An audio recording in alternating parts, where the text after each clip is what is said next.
ನಮಸ್ಕಾರ ಸ್ನೇಹಿತರೆ, welcome to we study mate YouTube channel. ನಾನು ವೆಂಕಟೇಶ್ ಪಾಟೀಲ್ ಅಂತ.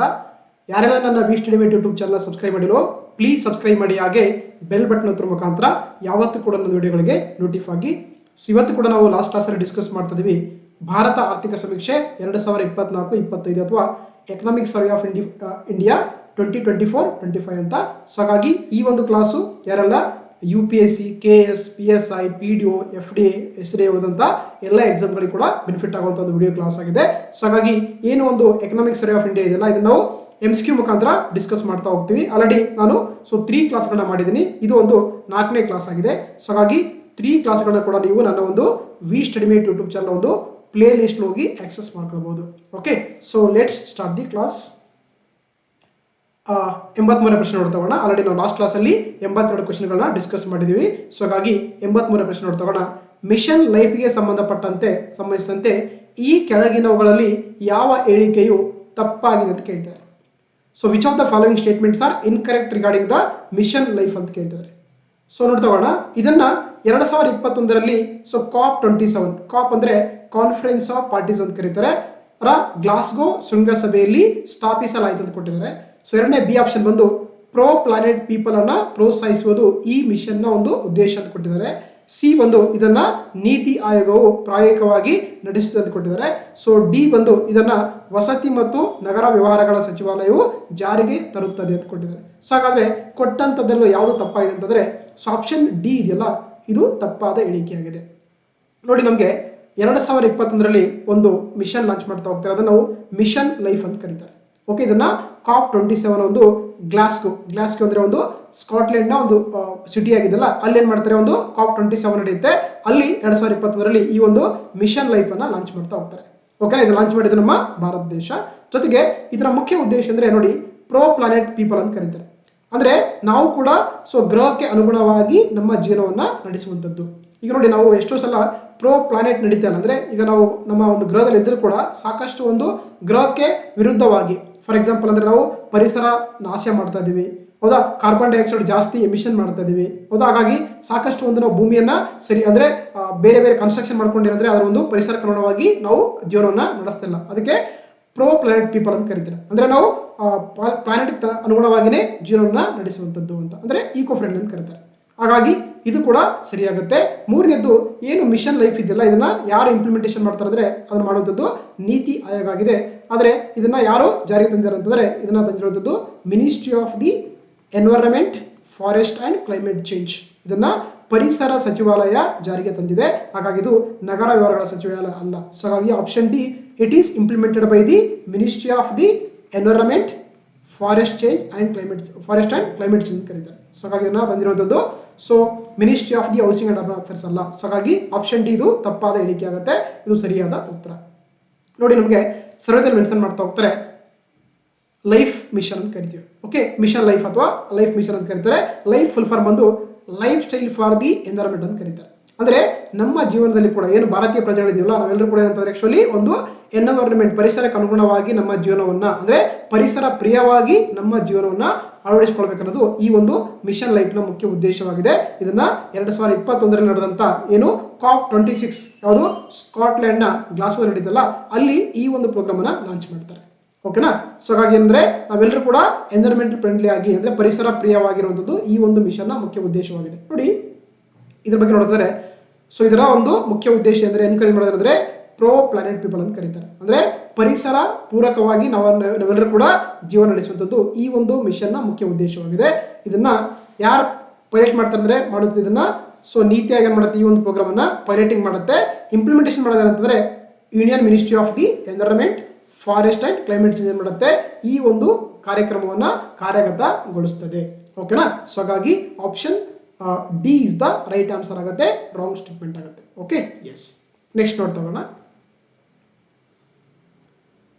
2029ರ ಕಾಪ್ ಅಂದ್ರೆ ಕಾನ್ಫರೆನ್ಸ್ ಆಫ್ ಪಾರ್ಟೀಸ್ ಶೃಂಗಸಭೆಗೆ ಸಂಬಂಧಿಸಿದಂತೆ ಈ ಕೆಳಗಿನವುಗಳಲ್ಲಿ ಯಾವ ಹೇಳಿಕೆಯು ಸರಿ ಎಂದು ಕೊಟ್ಟಿದ್ದಾರೆ. Which of the following statements are correct regarding the COP29 summit. COP ಅಂತಂದ್ರೆ ಆಗಲೇ ಹೇಳಿದಂಗೆ ಕಾನ್ಫರೆನ್ಸ್ ಆಫ್ ಪಾರ್ಟೀಸ್ ಅಂತ ಕರೀತಾರೆ. ಓಕೆನಾ, ಎಸ್. ನೋಡ್ತಗೋಣ A option. ಇದನ್ನು ಹವಾಮಾನ ಬದಲಾವಣೆ ಕುರಿತ ವಿಶ್ವಸಂಸ್ಥೆಯ ಚೌಕಟ್ಟು ಸಮಾವೇಶ ಆಯೋಜಿಸಿಕೊಟ್ಟಿದ್ದಾರೆ. ಇಂಗ್ಲಿಷ್ ನೋಡಿ, it is organised by the UNFCCC ಅಂತ ಕರೀತಾರೆ. United Nations framework convention on climate change ಅಂತ ಕರೀತಾರೆ. ಶಾರ್ಟ್ಕಟ್ ಆಗಿ UNFCCC ಅಂತ ಕರೀತಾರೆ. ಓಕೆನಾ? ಎಸ್. ಬಿ ನೋಡಿ ತಗೋಣ. 2024ರ ಕಾಪ್ 29 ಏನು ಒಂದು ಸಮ್ಮೇಳನ ಇದೆಯಲ್ಲ ಅದನ್ನ ಅಜರ್ಬೈಜಾನ್ನ ಬಾಕುವಿನಲ್ಲಿ ನಡೆದುಕೊಂಡಿದ್ದಾರೆ. ಸಿ ಬಂದು ಈ ಶೃಂಗಸಭೆಯ ಅಡಿಯಲ್ಲಿ ಅಭಿವೃದ್ಧಿಶೀಲ ರಾಷ್ಟ್ರಗಳಿಗೆ ಹವಾಮಾನ ಹಣಕಾಸು ಕುರಿತು ಹೊಸ ಸಾಮೂಹಿಕ ಪರಿಮಾಣಾತ್ಮಕ ಗುರಿಯ ರಚನೆ ಅಂತ ಕೊಟ್ಟಿದ್ದಾರೆ. ಆಪ್ಷನ್ ಡಿ ಬಂದು ಮೇಲ್ನೆಲವನ್ನು ಕೊಟ್ಟಿದ್ದಾರೆ. ಸೊ ಹಾಗಾಗಿ ಇಲ್ಲಿ ಕೊಟ್ಟಂತ ಎಲ್ಲಾ ಎಣಿಕೆ ಸರಿಯಾಗಿದೆ ರಿಗಾರ್ಡಿಂಗ್ ದ ಕಾಪ್ 29 ಅಂತ ಕರೀತಾರೆ. ಓಕೆನಾ? ನೋಡಿ ನಾವು ಮೆನ್ಷನ್ ಮಾಡ್ತಾ ಸಮಯದಲ್ಲಿ. ಸೊ ಏನು ಕಾಪ್ 29 ಅಥವಾ ಕಾನ್ಫರೆನ್ಸ್ ಆಫ್ ಪಾರ್ಟಿ 29 ಇದೆಯಲ್ಲ, ಯಾರನ್ನ ಆರ್ಗನೈಸ್ ಮಾಡೋದು? United Nations framework convention on climate change ಏನ್ ಮಾಡ್ತಾರೆ, ಈ ಒಂದು ಸಮ್ಮೇಳನವನ್ನ ಪ್ರತಿ ವರ್ಷ ಆರ್ಗನೈಸ್ ಮಾಡ್ತಾ ಹೋಗ್ತಾರೆ. ಸೊ ಹಾಗಾಗಿ ಇದರ ಮುಖ್ಯ ಉದ್ದೇಶ ಅಂದ್ರೆ ಹವಾಮಾನ ಬದಲಾವಣೆಗೆ ಸಂಬಂಧಪಟ್ಟಂತ ಕೆಲವೊಂದು ಏನಂದ್ರೆ ಇನಿಷಿಯೇಟಿವ್ಗಳನ್ನು ತಗೊಳ್ಳೋದು ಈ ಒಂದು ಸಮ್ಮೇಳನದ ಮುಖ್ಯ ಉದ್ದೇಶವಾಗಿರುತ್ತೆ. 2029 ಒಂದು ಕಾಪ್ ಇದಾಯ್ತಲ್ಲ, ಅದಾಗಿದ್ದಿಲ್ಲ ಅಂದ್ರೆ ಸೊ ಅಜರ್ಬೈಜಾನ್ನ ಬಾಕು ಎನ್ನುವಂತ ಸಿಟಿಯಲ್ಲಿ ಈ ಒಂದು ಸಮ್ಮೇಳನ ಆಯಿತು. ಅದನ್ನ ಕಾಪ್ 29 ಸಮ್ಮೇಳನ ಅಂತ ಕರೀತಾರೆ. ಅಲ್ಲಿ ಒಂದು ಹೊಸದಾಗಿ ಇನಿಷಿಯೇಟ್ ಮಾಡ್ತಾರೆ. ಅದೇನಂತ ಕರಿತೀವಿ ಅಂದ್ರೆ ನಾವು ಫೈನಾನ್ಸ್ ಕಾಪ್ ಅಂತ ಕರೀತಾರೆ. ಏನಂತ ಫೈನಾನ್ಸ್ ಅಂತ ನೋಡಿ. ಸೊ ಅಲ್ಲಿ ಏನಂದ್ರೆ ಒಂದು ಹೊಸದಾಗಿ ಒಂದು ಸಂಸ್ಥೆ ಆರ್ಗನೈಸ್ ಮಾಡ್ತಾ ಹೋಗ್ತಾರೆ. ನ್ಯೂ ಕಲೆಕ್ಟಿವ್ ಕ್ವಾಂಟಿಫೈಡ್ ಗೋಲ್ ಅಂತ ಕರೀತಾರೆ. ಆನ್ ದಿ ಕ್ಲೈಮೇಟ್ ಫೈನಾನ್ಸ್ ಅಂತ ಕರಿತೀವಿ ನಾವು. ಅದ್ರ ಬಗ್ಗೆ ನೋಡ್ತಾ ಹೋಗೋಣ ನೋಡಿ.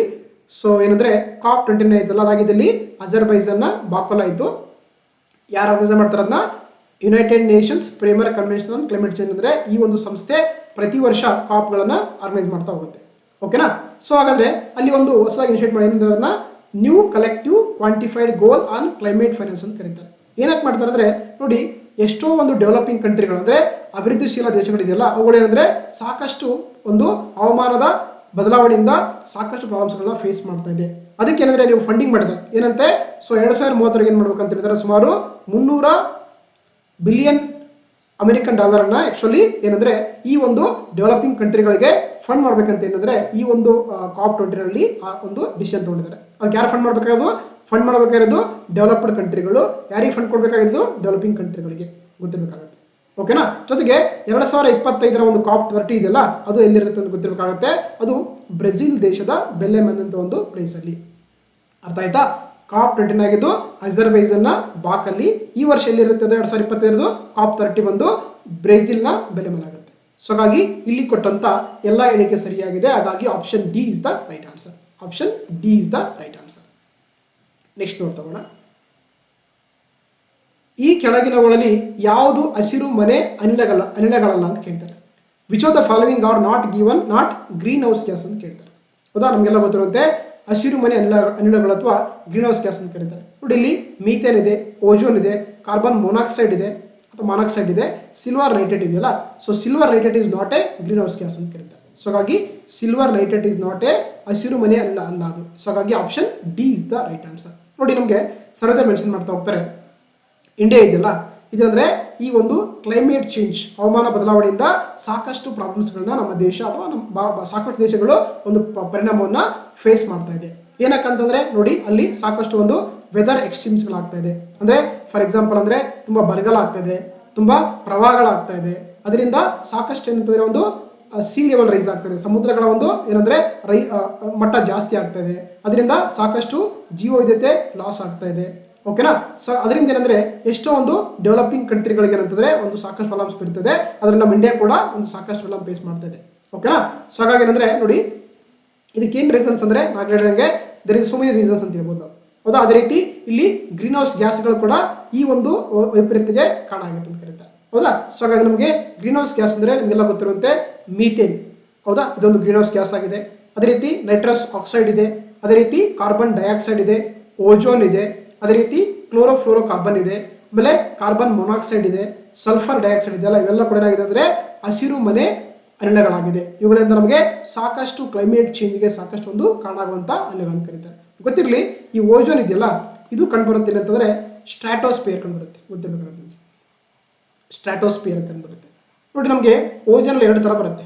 ಒಂದು ಸ್ಟ್ರಾಟೋಸ್ಪಿಯರಿಕ್ ಓಜೋನ್ ಅಂತ ಕರೀತಾರೆ, ಇನ್ನೊಂದು ಒಂದು ಟ್ರೋಪೋಸ್ಪಿಯರಿಕ್ ಓಜೋನ್ ಅಂತ ಕರೀತಾರೆ ಅಥವಾ ಗ್ರೌಂಡ್ ಲೆವೆಲ್ ಓಜೋನ್ ಅಂತ ಕರೀತಾರೆ. ಟ್ರೋಪೋಸ್ಪೆರಿಕ್ ಓಜೋನ್ ಅಂತ ಕರೀತಾರೆ.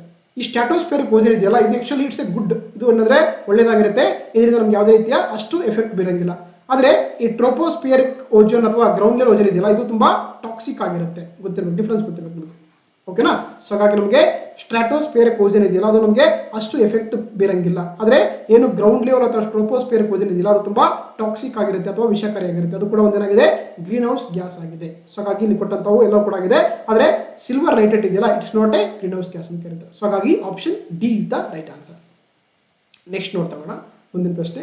ಈ ಕೆಳಗಿನವುಗಳಲ್ಲಿ ಯಾವ ಸಚಿವಾಲಯವು ನದಿ ನಗರಗಳ ಮೈತ್ರಿಯನ್ನ ಪ್ರಾರಂಭಿಸಿದೆ ಅಂತ ಕೇಳಿದ್ದಾರೆ. ಇಂಗ್ಲಿಷ್ ನೋಡ್ತಾ ಹೋಗೋಣ. Which of the following ministry started the river cities alliance ಅಂತ ಒಂದು ಪ್ರೋಗ್ರಾಮ್ ಮಾಡಿದ್ದಾರೆ. ರಿವರ್ ಸಿಟೀಸ್ ಅಲೈನ್ಸ್ ಅನ್ನು ಮಾಡಿದ್ದಾರೆ ಅಂತ ಕೇಳ್ತಾರೆ. ಸೊ ಹಾಗಾಗಿ ಇದನ್ನು ಮಾಡಿದ್ದಾರೆ ಅಂತ ನೋಡ್ತಾ ಹೋಗೋಣ. ಸೊ ಇದನ್ನು ಮಾಡಿದ್ದಾರೆ ಅಂದ್ರೆ ಸೊ ಮಿನಿಸ್ಟ್ರಿ ಆಫ್ ದಿ ಜಲಶಕ್ತಿ ಜೊತೆಗೆ ministry of the housing and urban affairs ಅಂತ ಕರೀತಾರೆ. ಜಲಶಕ್ತಿ ಸಚಿವಾಲಯ ಮತ್ತು ಏನು ವಸತಿ ಮತ್ತು ನಗರ ವ್ಯವಹಾರಗಳ ಸಚಿವಾಲಯ ಇದೆಯಲ್ಲ ಇವೆರಡಕ್ಕೂ ಕೂಡ ಏನು ಮಾಡಿದೆ, ಒಂದು ರಿವರ್ ಸಿಟೀಸ್ ಅಲೈನ್ಸ್ ಅಂತ ಒಂದು ಪ್ರೋಗ್ರಾಮ್ ಮಾಡಿರುವಂಥದ್ದು. ಸೊ ಹಾಗಾಗಿ option C C is the right answer ಆಗುತ್ತೆ. ನೋಡಿ ನಮಗೆ ಸರ್ವೇದಲ್ಲಿ ಮೆನ್ಷನ್ ಮಾಡ್ತಾ ಹೋಗ್ತಾರೆ ದ ರಿವರ್ ಸಿಟೀಸ್ ಅಲೈನ್ಸ್ ಅಂತ ಕರೀತಾರೆ. ಇದನ್ನ 2020ರಲ್ಲಿ ಈ ಒಂದು ಯೋಜನೆಯನ್ನ ಲಾಂಚ್ ಮಾಡ್ತಾ ಹೋಗ್ತಾರೆ. ಇದನ್ನ ಲಾಂಚ್ ಮಾಡಿದ್ದಾರೆ ಅಂದ್ರೆ ಮಿನಿಸ್ಟ್ರಿ ಆಫ್ ದಿ ಜಲಶಕ್ತಿ ಜೊತೆಗೆ ministry of the housing and urban affairs ಏನಂದ್ರೆ ಎರಡು ಸಚಿವರುಗಳು ಕೂಡಿಕೊಂಡು ಈ ರಿವರ್ ಸಿಟೀಸ್ ಅಲೈನ್ಸ್ ಮಾಡಿದ್ದಾರೆ. ಇದರ ಮುಖ್ಯ ಉದ್ದೇಶ ಅಂದ್ರೆ ನಮ್ಮ ದೇಶದಲ್ಲಿರುವಂತಹ ನದಿಗಳನ್ನ ತುಂಬಾ ಸಸ್ಟೇನಬಲ್ ರಿವರ್ ಅಂದ್ರೆ ಸುಸ್ಥಿರ ನದಿಗಳನ್ನ ಮಾಡುವಂಥದ್ದು ಈ ಒಂದು ಯೋಜನೆಯ ಒಂದು ಭಾಗತ್ವದ ಮುಖ್ಯ ಉದ್ದೇಶವಾಗಿದೆ. ಇದಕ್ಕೆ ಸುಮಾರು ನೋಡಿ ಅಂದ್ರೆ 145 ಮೆಂಬರ್ ಸಿಟಿಗಳಿದ್ರೆ ಈ ಒಂದು ಕಾರ್ಯಕ್ರಮಕ್ಕೆ ಜಾಯ್ನ್ ಆಗಿರುವಂತದ್ದಾಗಿದೆ. ಓಕೆನಾ? ಸೊ ಹಾಗಾಗಿ option C is the right answer. Next ನೋಡ್ತಾ ಹೋಗೋಣ. ಮಿಸ್ತಿ ಯೋಜನೆಯು ಕೆಳಗಿನ ಡ್ಯಾಶ್ಗೆ ಸಂಬಂಧಪಟ್ಟಂತೆ ಕೇಳ್ತಾರೆ. The scheme Mistry is related ಅಂತ ಕೇಳ್ತಾರೆ. ಸೊ ನೋಡಿ ಮಿಸ್ತಿ ಅಂತ ಅನ್ನೋದು ಒಂದು ಲಾಸ್ಟ್ ಇಯರ್ ಬಜೆಟ್ ಘೋಷಣೆ ಮಾಡಿರುವಂತಹ ಒಂದು ಹೊಸ ಸ್ಕೀಮ್ ಆಗಿದೆ. ಹಾಗಾಗಿ ಮಿಸ್ತಿ ಯೋಜನೆ ಇದೆಯಲ್ಲ ಇದು ಪರಿಸರಕ್ಕೆ ಸಂಬಂಧಪಟ್ಟಂತ ಒಂದು ಯೋಜನೆಯಾಗಿದೆ. ಸೊ ಹಾಗಾಗಿ option D is the right answer. ನೋಡಿ ನಮಗೆ ಸರ್ವೇದಲ್ಲಿ ಮೆನ್ಷನ್ ಮಾಡ್ತಾ ಹೋಗ್ತಾರೆ ಮಿಸ್ತಿ ಅಂತ ಕರಿತೀವಿ. ಇಲ್ಲಿ ಇದೆಯಲ್ಲ ಮಿಸ್ತಿ ಅಂತ, ಇದರ ಫುಲ್ ಫಾರ್ಮ್ ಬಂದು ನೋಡ್ತಾ ನೋಡಿ. ಮಿಸ್ತಿ ಅಂದ್ರೆ mangrove initiative for sure line habitats and tangible incomes ಅಂತ ಕರೀತಾರೆ. ಇದರ ಫುಲ್ ಫಾರ್ಮ್ ಹೌದಾ, mangrove initiative for the sure line habitats and tangible income ಅಂತ ಕರೀತಾರೆ. ಮಿಸ್ತಿಯ ಒಂದು ಫುಲ್ ಫಾರ್ಮ್ ಆಗಿದೆ. ಇದನ್ನ 2023-24 ಬಜೆಟ್ ಅಲ್ಲಿ ಹೊಸದಾಗಿ ಘೋಷಣೆ ಮಾಡಿರುವಂತಹ ಒಂದು ಸ್ಕೀಮ್ ಆಗಿದೆ.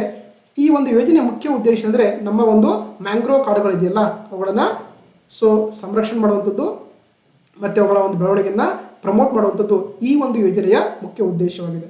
ಯಾಕಂದ್ರೆ ಏನು ಈ ಮ್ಯಾಂಗ್ರೋ ಕಾಡುಗಳಿದೆಯಲ್ಲ ಇದು ನಮಗೆ ಸೊ ಬಯಾಲಜಿಕಲಿ ಪ್ರೊಡಕ್ಟಿವಿಟಿ ಆಗಿದೆ. ಇದು ನಮಗೆ ಜೀವವೈವಿಧ್ಯತೆಯಲ್ಲಿ ತುಂಬಾ ಸಾಕಷ್ಟು ಒಂದು ನಮಗೆ ಹೆಲ್ಪ್ ಅನ್ನ ಮಾಡ್ತಾ ಹೋಗುತ್ತೆ. ಇದು ಸಾಕಷ್ಟು ನಮಗೆ ಒಂದು ಬೆನಿಫಿಟ್ ಮಾಡ್ತಾ ಹೋಗುತ್ತೆ. ಈಗ ಫಾರ್ ಎಕ್ಸಾಂಪಲ್ ಅಂತ ನಮಗೆ ಇದರಿಂದ ಏನಾಗುತ್ತೆ, ಈ ಸೈಕ್ಲೋನ್ಸ್ಗಳಾಗಿರ್ಬೋದು, ಟೈಫೂನ್ಸ್ಗಳಾಗಿರ್ಬೋದು, ಟೈಡಲ್ ವೇವ್ಗಳನ್ನ ಏನ್ ಮಾಡುತ್ತೆ, ತಡೆಗಟ್ಟು ಏನ್ ಮಾಡುತ್ತೆ, ಇದು ಸಾಕಷ್ಟು ಒಂದು ಏನಂತಾರೆ ವಾಯು ಏನಂದ್ರೆ ಹವಾಮಾನದ ಒಂದು ವೈಪರೀತ್ಯವನ್ನ ತಡೆಗಟ್ಟಕ್ಕೆ ಸಾಕಷ್ಟು ಕೆಲಸ ಮಾಡ್ತಾ ಹೋಗುತ್ತೆ ಈ ಒಂದು ಮ್ಯಾಂಗ್ರೋ ಕಾಡುಗಳು.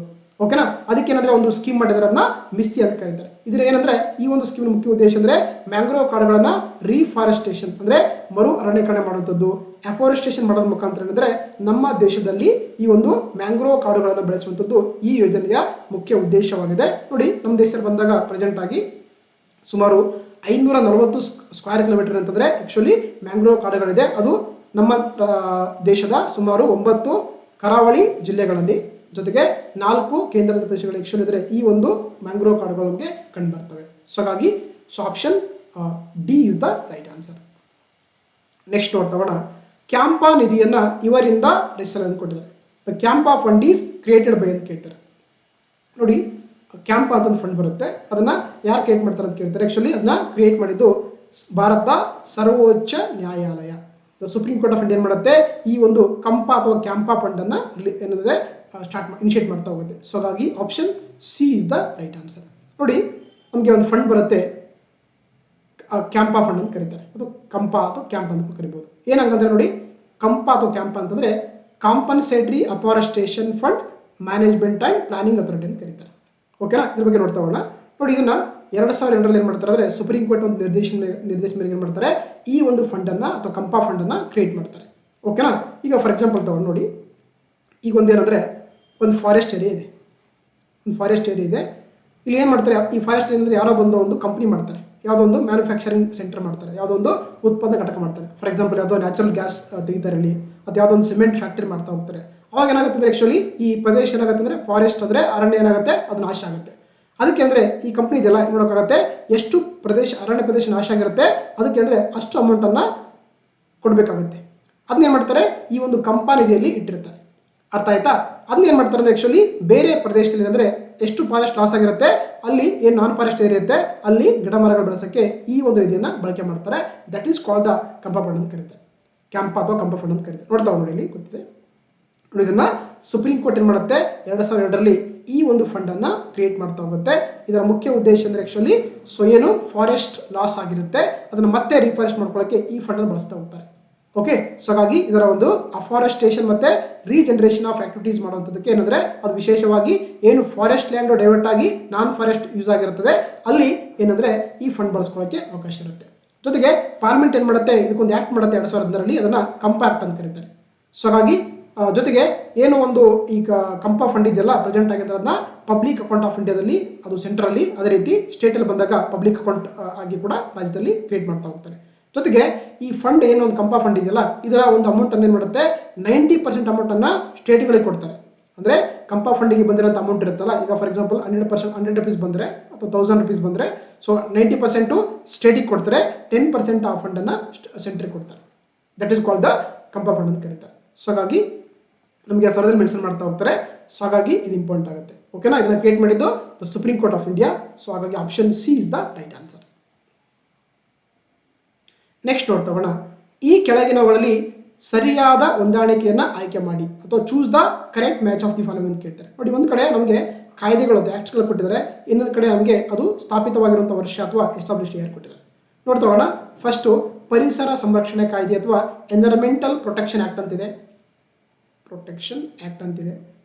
ಸೊ ಎರಡನೇದ್ದು ಭಾರತೀಯ ಅರಣ್ಯ ಕಾಯ್ದೆ ಅಥವಾ ಇಂಡಿಯನ್ ಫಾರೆಸ್ಟ್ ಆಕ್ಟ್ ಅಂತಿದೆ. ಮೂರನೇದ್ದು ವೈಲ್ಡ್ ಲೈಫ್ ಪ್ರೊಟೆಕ್ಷನ್ ಆಕ್ಟ್ ಅಥವಾ ವನ್ಯಜೀವಿ ಸಂರಕ್ಷಣೆ ಕಾಯ್ದೆ ಅಂತಿದೆ. ನಾಲ್ಕನೇದ್ದು ಬಯೋಲಾಜಿಕಲ್ ಡೈವರ್ಸಿಟಿ ಆಕ್ಟ್ ಅಥವಾ ಜೀವ ವೈದ್ಯ ಕಾಯ್ದೆ ಅಂತಿದೆ. ಒಂದ್ ಕಡೆ ಏರ್ ಕೊಟ್ಟಿದ್ದಾರೆ. ನೋಡಿ, ಈ ಪರಿಸರ ಸಂರಕ್ಷಣೆ ಕಾಯ್ದೆ ಅಥವಾ ಎನ್ವೈರನ್ಮೆಂಟಲ್ ಪ್ರೊಟೆಕ್ಷನ್ ಆಕ್ಟ್ ಇದೆಯಲ್ಲ ಇದು ಜಾರಿ ಸ್ಥಾಪನೆ ಆಗಿದೆ ಅಂದ್ರೆ 1986ರಲ್ಲಿ. ಸೊ ಹಾಗಾಗಿ ಫಸ್ಟ್ ಒಂದು ಕರೆಕ್ಟ್ ಆಗಿ ಮ್ಯಾಚ್ ಆಗಿದೆ.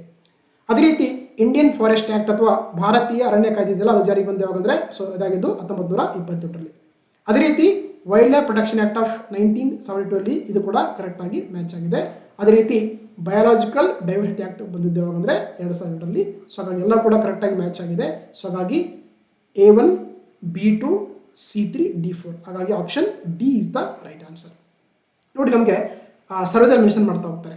ಹೌದಾ, ಒಂದು ಪ್ರೋಗ್ರಾಮ್ ಮಾಡ್ತೀವಿ ಅಂತ ಹೇಳಿದ್ರೆ ಅಂದ್ರೆ ಮಾಡಿದಾರದು ಯಾವ್ದ್ರೆ ನ್ಯಾಷನಲ್ ಕೋಸ್ಟಲ್ ಮಿಷನ್ ಪ್ರೋಗ್ರಾಮ್ ಅಂತ ಮಾಡಿದ್ದಾರೆ. ಹೌದಾ, ಅದಕ್ಕೆ ಏನಂದ್ರೆ ಕೆಲವೊಂದು ರೂಲ್ಸ್ಗಳು ತಂದಿದ್ದಾರೆ. ಫಾರ್ ಎಕ್ಸಾಂಪಲ್ ಅಂದ್ರೆ ಕೋಸ್ಟಲ್ ರೆಗ್ಯುಲೇಷನ್ ಝೋನ್ ಅಂತಿದ್ದಾರೆ. ಅದಕ್ಕೆ ಏನಾದ್ರು ನೋಡಿ ಕೊಟ್ಟಿದ್ದಾರೆ ಎನ್ವೈರನ್ಮೆಂಟಲ್ ಪ್ರೊಟೆಕ್ಷನ್ ಆಕ್ಟ್ ಆಫ್ 1986 ಅಂದ್ರೆ ಪರಿಸರ ಸಂರಕ್ಷಣೆ ಕಾಯ್ದೆ ಜಾರಿಗೆ ಬಂದ ಯಾವಾಗ 1986ರಲ್ಲಿ. ಅದೇ ರೀತಿ ವೈಲ್ಡ್ ಲೈಫ್ ಪ್ರೊಟೆಕ್ಷನ್ ಆಕ್ಟ್ ವನ್ಯಜೀವಿಗಳ ಸಂರಕ್ಷಣೆ ಕಾಯ್ದೆ ಬಂದ ಯಾವಾಗ ಅಂದ್ರೆ 1972ರಲ್ಲಿ. ಅದೇ ರೀತಿ ಇಂಡಿಯನ್ ಫಾರೆಸ್ಟ್ ಆಕ್ಟ್ ಭಾರತೀಯ ಅರಣ್ಯ ಕಾಯ್ದೆ ಬಂದ ಯಾವಾಗ 1927ರಲ್ಲಿ. ಅದೇ ರೀತಿ ಬಯೋಲಾಜಿಕಲ್ ಡೈವರ್ಸಿಟಿ ಆಕ್ಟ್ ಅಥವಾ ಜೀವ ವೈದ್ಯಗಳ ಕಾಯ್ದೆ ಬಂದದ್ದು ಯಾವಾಗ 2002ರಲ್ಲಿ. ಸೊ ಹಾಗಾಗಿ ನಿಮಗೆ ತುಂಬಾ ಎಕ್ಸಾಂಪಲ್ ಕೇಳ್ತಾ ಹೋಗ್ತಾರೆ, ಗೊತ್ತಿರಬೇಕಾಗುತ್ತೆ ಆ ಇಯರ್ಸ್ಗಳು. ಸೊ ಇಲ್ಲಿ ಅಂದ್ರೆ option D is the right answer. Next ನೋಡ್ ತಗೋಣ. 2025ರ ವಿಶ್ವ ಜಲ ದಿನದ ಥೀಮ್ ಅಥವಾ ಘೋಷವಾಕ್ಯ ಅಥವಾ ದೇಹ ಅಂತ ಕರೀತಾರೆ. ಥೀಮ್ ಅಂದ್ರೆ ಕನ್ನಡದಲ್ಲಿ ನಾವು ದೇಹ ಅಂತ ಕರೀತಾರೆ. ದೇಹ ಏನು ಅಂತ ಕೇಳ್ತಾರೆ. ಹೌದಾ, what is the theme of the world water year water day 2025 ಅಂತ ಕೇಳ್ತಾರೆ. ನೋಡಿ, ಏನು 2025ರ ಒಂದು ಜಲ ದಿನ ಇದೆಯಲ್ಲ ಅದರ ಥೀಮ್ ಬಂದೇನಂದ್ರೆ ಆಕ್ಚುಲಿ ಸೊ ಹಿಮನದಿಗಳ ಸಂರಕ್ಷಣೆ ಅಂತ ಕರೀತಾರೆ. ಅಂದ್ರೆ ಪ್ರಿಸರ್ವೇಷನ್ ಆಫ್ ದ ಗ್ಲೇಸಿಯರ್ಸ್ ಇದೆಯಲ್ಲ ಇದು 2025ರ ವಿಶ್ವ ಜಲ ದಿನದ ಒಂದು ದೇಹ ವಾಕ್ಯವಾಗಿದೆ ಅಥವಾ ದೇಹವಾಗಿದೆ ಅಥವಾ ಥೀಮ್ ಆಗಿದೆ. ಸೊ ಹಾಗಾಗಿ option D is the right answer. ನೋಡಿ, ನಮಗೆ ಮೆನ್ಷನ್ ಮಾಡ್ತಾ ಹೋಗ್ತಾರೆ ಇದರಲ್ಲಿ. ಸೊ ವರ್ಲ್ಡ್ ವಾಟರ್ ಡೇ ಇದೆಲ್ಲ ಏನ್ ಮಾಡ್ತೀವಿ ಪ್ರತಿ ವರ್ಷ ಮಾರ್ಚ್ 22ಕ್ಕೆ ಅಂದ್ರೆ ಲಾಸ್ಟ್ ವೀಕಲ್ಲಿ ಆಲ್ರೆಡಿ ಆಚರಣೆ ಮಾಡಿದ್ದೀವಿ. ಸೊ ಏನ್ ಮಾಡ್ತೀವಿ ಪ್ರತಿ ವರ್ಷ ಮಾರ್ಚ್ 22ನ ವಿಶ್ವ ಜಲ ದಿನವಾಗಿ ಆಚರಿಸ್ತೀವಿ. ಈ ವರ್ಷ ಥೀಮ್ ಬಂದ ಏನಾಗಿತ್ತು ಅಂದ್ರೆ ಪ್ರಿಸರ್ವೇಷನ್ ಆಫ್ ದ ಗ್ಲೇಸಿಯರ್ಸ್ ಅಂತ ಕರೀತಾರೆ. ಅಂದ್ರೆ ಹಿಮನದಿಗಳ ಸಂರಕ್ಷಣೆ ಮಾಡುವಂಥದ್ದು ಈ ವರ್ಷ ಒಂದು ಏನಾಗಿತ್ತು ದೇಹ ವಾಕ್ಯವಾಗಿತ್ತಂತ. ಯಾಕೆ ಪ್ರಶ್ನೆ ತಗೊಂಡಿದ್ದಾರೆ ನೋಡಿ, ನಮಗೆ 2019ರಲ್ಲಿ ಏನ್ ಮಾಡಿದ್ದಾರೆ ಅಂದ್ರೆ ಆಕ್ಚುಲಿ ಜಲಶಕ್ತಿ ಅಭಿಯಾನ ಅಂತ ಮಾಡಿದ್ದಾರೆ. ಇದ್ರ ಮುಖಾಂತರ ಏನಂದ್ರೆ ಆಕ್ಚುಲಿ ನೋಡಿ 2024 ಇತ್ತಲ್ಲ ಒಂದು ಕ್ಯಾಚ್ ದ ರೇನ್ ಅಂತ ಏನ್ ಮಾಡಿದ್ರೆ ಒಂದು ಇನಿಷಿಯೇಟ್ ಮಾಡ್ಕೊಂಡು ಒಂದು ಹಲವಾರು ಇದು ಮಾಡ್ತಾ ಹೋಗ್ತಾರೆ. ಅದರಲ್ಲಿ ನೋಡಿ ನಾರಿ ಶಕ್ತಿ ಸೇ ಜಲಶಕ್ತಿ ಅಂತ ಕರೀತಾರೆ. ನೋಡಿ, ಸಾಮಾನ್ಯವಾಗಿ ಮನೆಗಳಿಗೆ ಬಂದಾಗ ನೀರನ್ನ ಜಾಸ್ತಿ ಬಳಸಿದಾರೆ ಅಂತಂದ್ರೆ ಜಾಸ್ತಿ ಅಂದ್ರೆ ಅಡಿಗೆ ಮಾಡಕ್ ನೀರು ಬೇಕು, ಬಟ್ಟೆ ತೊಳೆಯಕ್ಕೆ ನೀರು ಬೇಕು, ಪಾತ್ರೆ ತೊಳೆಯಕ್ಕೆ ನೀರು ಬೇಕು. ಹಾಗಾಗಿ ಹೆಣ್ಮಕ್ಳು ನೀರು ಬೇಗ ಸಿಕ್ಕನಾಗತ್ತಂದ್ರೆ ಅವ್ರು ತುಂಬಾ ಬೇಗ ಕೆಲಸ ಮಾಡ್ಬೋದು. ಇಲ್ಲಾಂದ್ರೆ ನಮಗೆ ಎಷ್ಟೋ ಕಡೆ ನಿಮ್ಗೆಲ್ಲ ಗೊತ್ತಿರುವಂತೆ 1 ಕಿಲೋಮೀಟರ್ ಹೋಗೆಲ್ಲ ನೀರು ತರ್ತಾರೆ ಮನೆಗಳಿಗೆ ಅಲ್ವಾ. ಅದರಿಂದ ಅವರು ತುಂಬಾ ಎನರ್ಜಿ ವೇಸ್ಟ್ ಆಗುತ್ತೆ, ಟೈಮ್ ವೇಸ್ಟ್ ಆಗುತ್ತೆ, ಮತ್ತು ಅವ್ರಿಗೆ ಸಾಕಷ್ಟು ಬೇರೆ ಕೆಲಸ ಮಾಡ್ಕೊಳ್ಳೋಕ್ಕೆ ಅವಕಾಶ ಅಂದರೆ ಆಗಲ್ಲ. ಆ ಕಾರಣಕ್ಕಾಗಿ ನಾವು ಅವ್ರಿಗೆ ನೀರು ಕೊಟ್ಟೇನಾಗುತ್ತೆ ಅಂದರೆ ನೋಡಿ, ನಾರಿ ಶಕ್ತಿ ಸೇ ಜಲಶಕ್ತಿ ಅಂತ ಕರೀತಾರೆ, ಅದಲ್ವಾ? ಸೊ ಹಾಗಾಗಿ ನಾವೇನಾದರೂ ಮನೆಗೆ ಈಸಿಯಾಗಿ ನೀರು ಕೊಟ್ಟೇನಾಗುತ್ತೆ, ಅವರು ಕೂಡ ಬೇರೆ ಬೇರೆ ಕೆಲಸಗಳಲ್ಲಿ ಮಾಡ್ಕೊಳ್ಳೋಕ್ಕೆ ಅವಕಾಶ ಇರುತ್ತೆ. ಸೊ ಹಾಗಾಗಿ ಅಂದರೆ ಇಲ್ಲಿ ಒಂದು ಅಭಿಯಾನ ಮಾಡಿದರೆ ಅದನ್ನು ನಾವು ಜಲಶಕ್ತಿ ಅಭಿಯಾನ ಅಂತ ಕರೀತಾರೆ. ಅದರ ಒಂದು ಕ್ಯಾಚ್ ದ ರೈನ್ ಅಂತ ಒಂದು ಥೀಮ್ ಕೂಡ ಇಟ್ಕೊಂಡಿದ್ದಾರೆ. ಜೊತೆಗೆ ಇದರ ಮುಖ್ಯ ಉದ್ದೇಶ ಅಂತ ನೋಡಿ, ಆಕ್ಚುಲಿ ವುಮೆನ್ಸ್ ರೋಲಿಂದ ವಾಟರ್ ಕನ್ಸರ್ವೇಷನ್ ಕರೀತಾರೆ. ಅಂದರೆ ಹೆಣ್ಮಕ್ಳು ಏನಿದಾರಲ್ಲ ಅವರು ಅಂತಂದ್ರೆ ಆಕ್ಚುಲಿ ಈ ಒಂದು ನೀರಿನ ಸಂರಕ್ಷಣೆಯಲ್ಲಿ ಅವರ ಪಾತ್ರದ ಬಗ್ಗೆ ಅದಕ್ಕೋಸ್ಕರ ಏನು ಮಾಡಿದ್ದಾರೆ ಅಂದ್ರೆ ನೋಡಿ, ಕೆಲವೊಂದು ಇಂಟರ್ವೆನ್ಷನ್ ಮಾಡ್ಕೊಂಡಿದ್ದಾರೆ. 5 ಒಂದು ರೈನ್ ವಾಟರ್ ಹಾರ್ವೆಸ್ಟಿಂಗ್ ಅಂತ ಕರೀತಾರೆ, ಅಂದರೆ ಮಳೆ ನೀರಿನ ಕೊಯ್ಲು ಮಾಡುವಂಥದ್ದು. ಎರಡನೇದು ವಾಟರ್ ಬಾಡಿ ಮ್ಯಾಪಿಂಗ್ ಮಾಡುವಂಥದ್ದು, ಇಂಟೆನ್ಸಿವ್ ಅಫಾರೆಸ್ಟೇಷನ್ ಮಾಡುವಂಥದ್ದು, ಅವೇರ್ನೆಸ್ ಜನರೇಷನ್ ಪ್ರೋಗ್ರಾಮ್ ಮಾಡುವಂಥದ್ದು. ಸೊ ಹೀಗೆ ಹಲವಾರು ಕಾರ್ಯಕ್ರಮಗಳನ್ನು ಕೂಡ ಇದರಲ್ಲಿ ಹಾಕೊಂಡಿದ್ದಾರೆ. ಜೊತೆಗೆ ಒಂದು ಪ್ರಾಜೆಕ್ಟ್ ಮಾಡ್ತೀವಿ ಅಂತ ಹೇಳಿದರೆ ಅದು ನ್ಯಾಷನಲ್ ಅಕ್ವಿಫರ್ ಮ್ಯಾಪಿಂಗ್ ಪ್ರಾಜೆಕ್ಟ್ ಅಂತ ಕರೀತಾರೆ. ಓಕೆನಾ?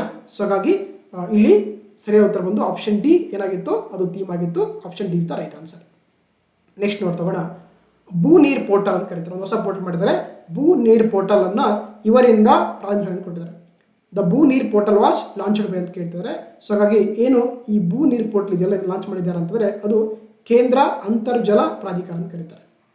The central water ground authority ಇದೆಯಲ್ಲ, ಈ ಒಂದು ಪೋರ್ಟಲ್ ಅನ್ನ ಲಾಂಚ್ ಮಾಡಿದೆ. ಸೊ ಹಾಗಾಗಿ option B is the right answer. ನೋಡಿ, ನಮಗೆ ಸರ್ವದಲ್ಲಿ ಮೆನ್ಷನ್ ಮಾಡ್ತಾ ಹೋಗ್ತಾರೆ, ದ ಭೂ ನೀರ್ ಪೋರ್ಟಲ್ ಅಂತ ಲಾಂಚ್ ಮಾಡ್ತಾ ಹೋಗ್ತಾರೆ. ಇದನ್ನ 2024ರ ಸೆಪ್ಟೆಂಬರ್ ತಿಂಗಳಲ್ಲಿ ಲಾಂಚ್ ಮಾಡಿದ್ದಾರೆ. ಅಂದ್ರೆ ಸೆಂಟ್ರಲ್ ಗ್ರೌಂಡ್ ವಾಟರ್ ಅಥಾರಿಟಿ ಅಂದ್ರೆ ಕೇಂದ್ರ ಅಂತರ್ಜಲ ಮಂಡಳಿ ಏನು ಮಾಡುತ್ತೆ, ಈ ಒಂದು ಪೋರ್ಟಲ್ ಅನ್ನ ಲಾಂಚ್ ಮಾಡುತ್ತೆ.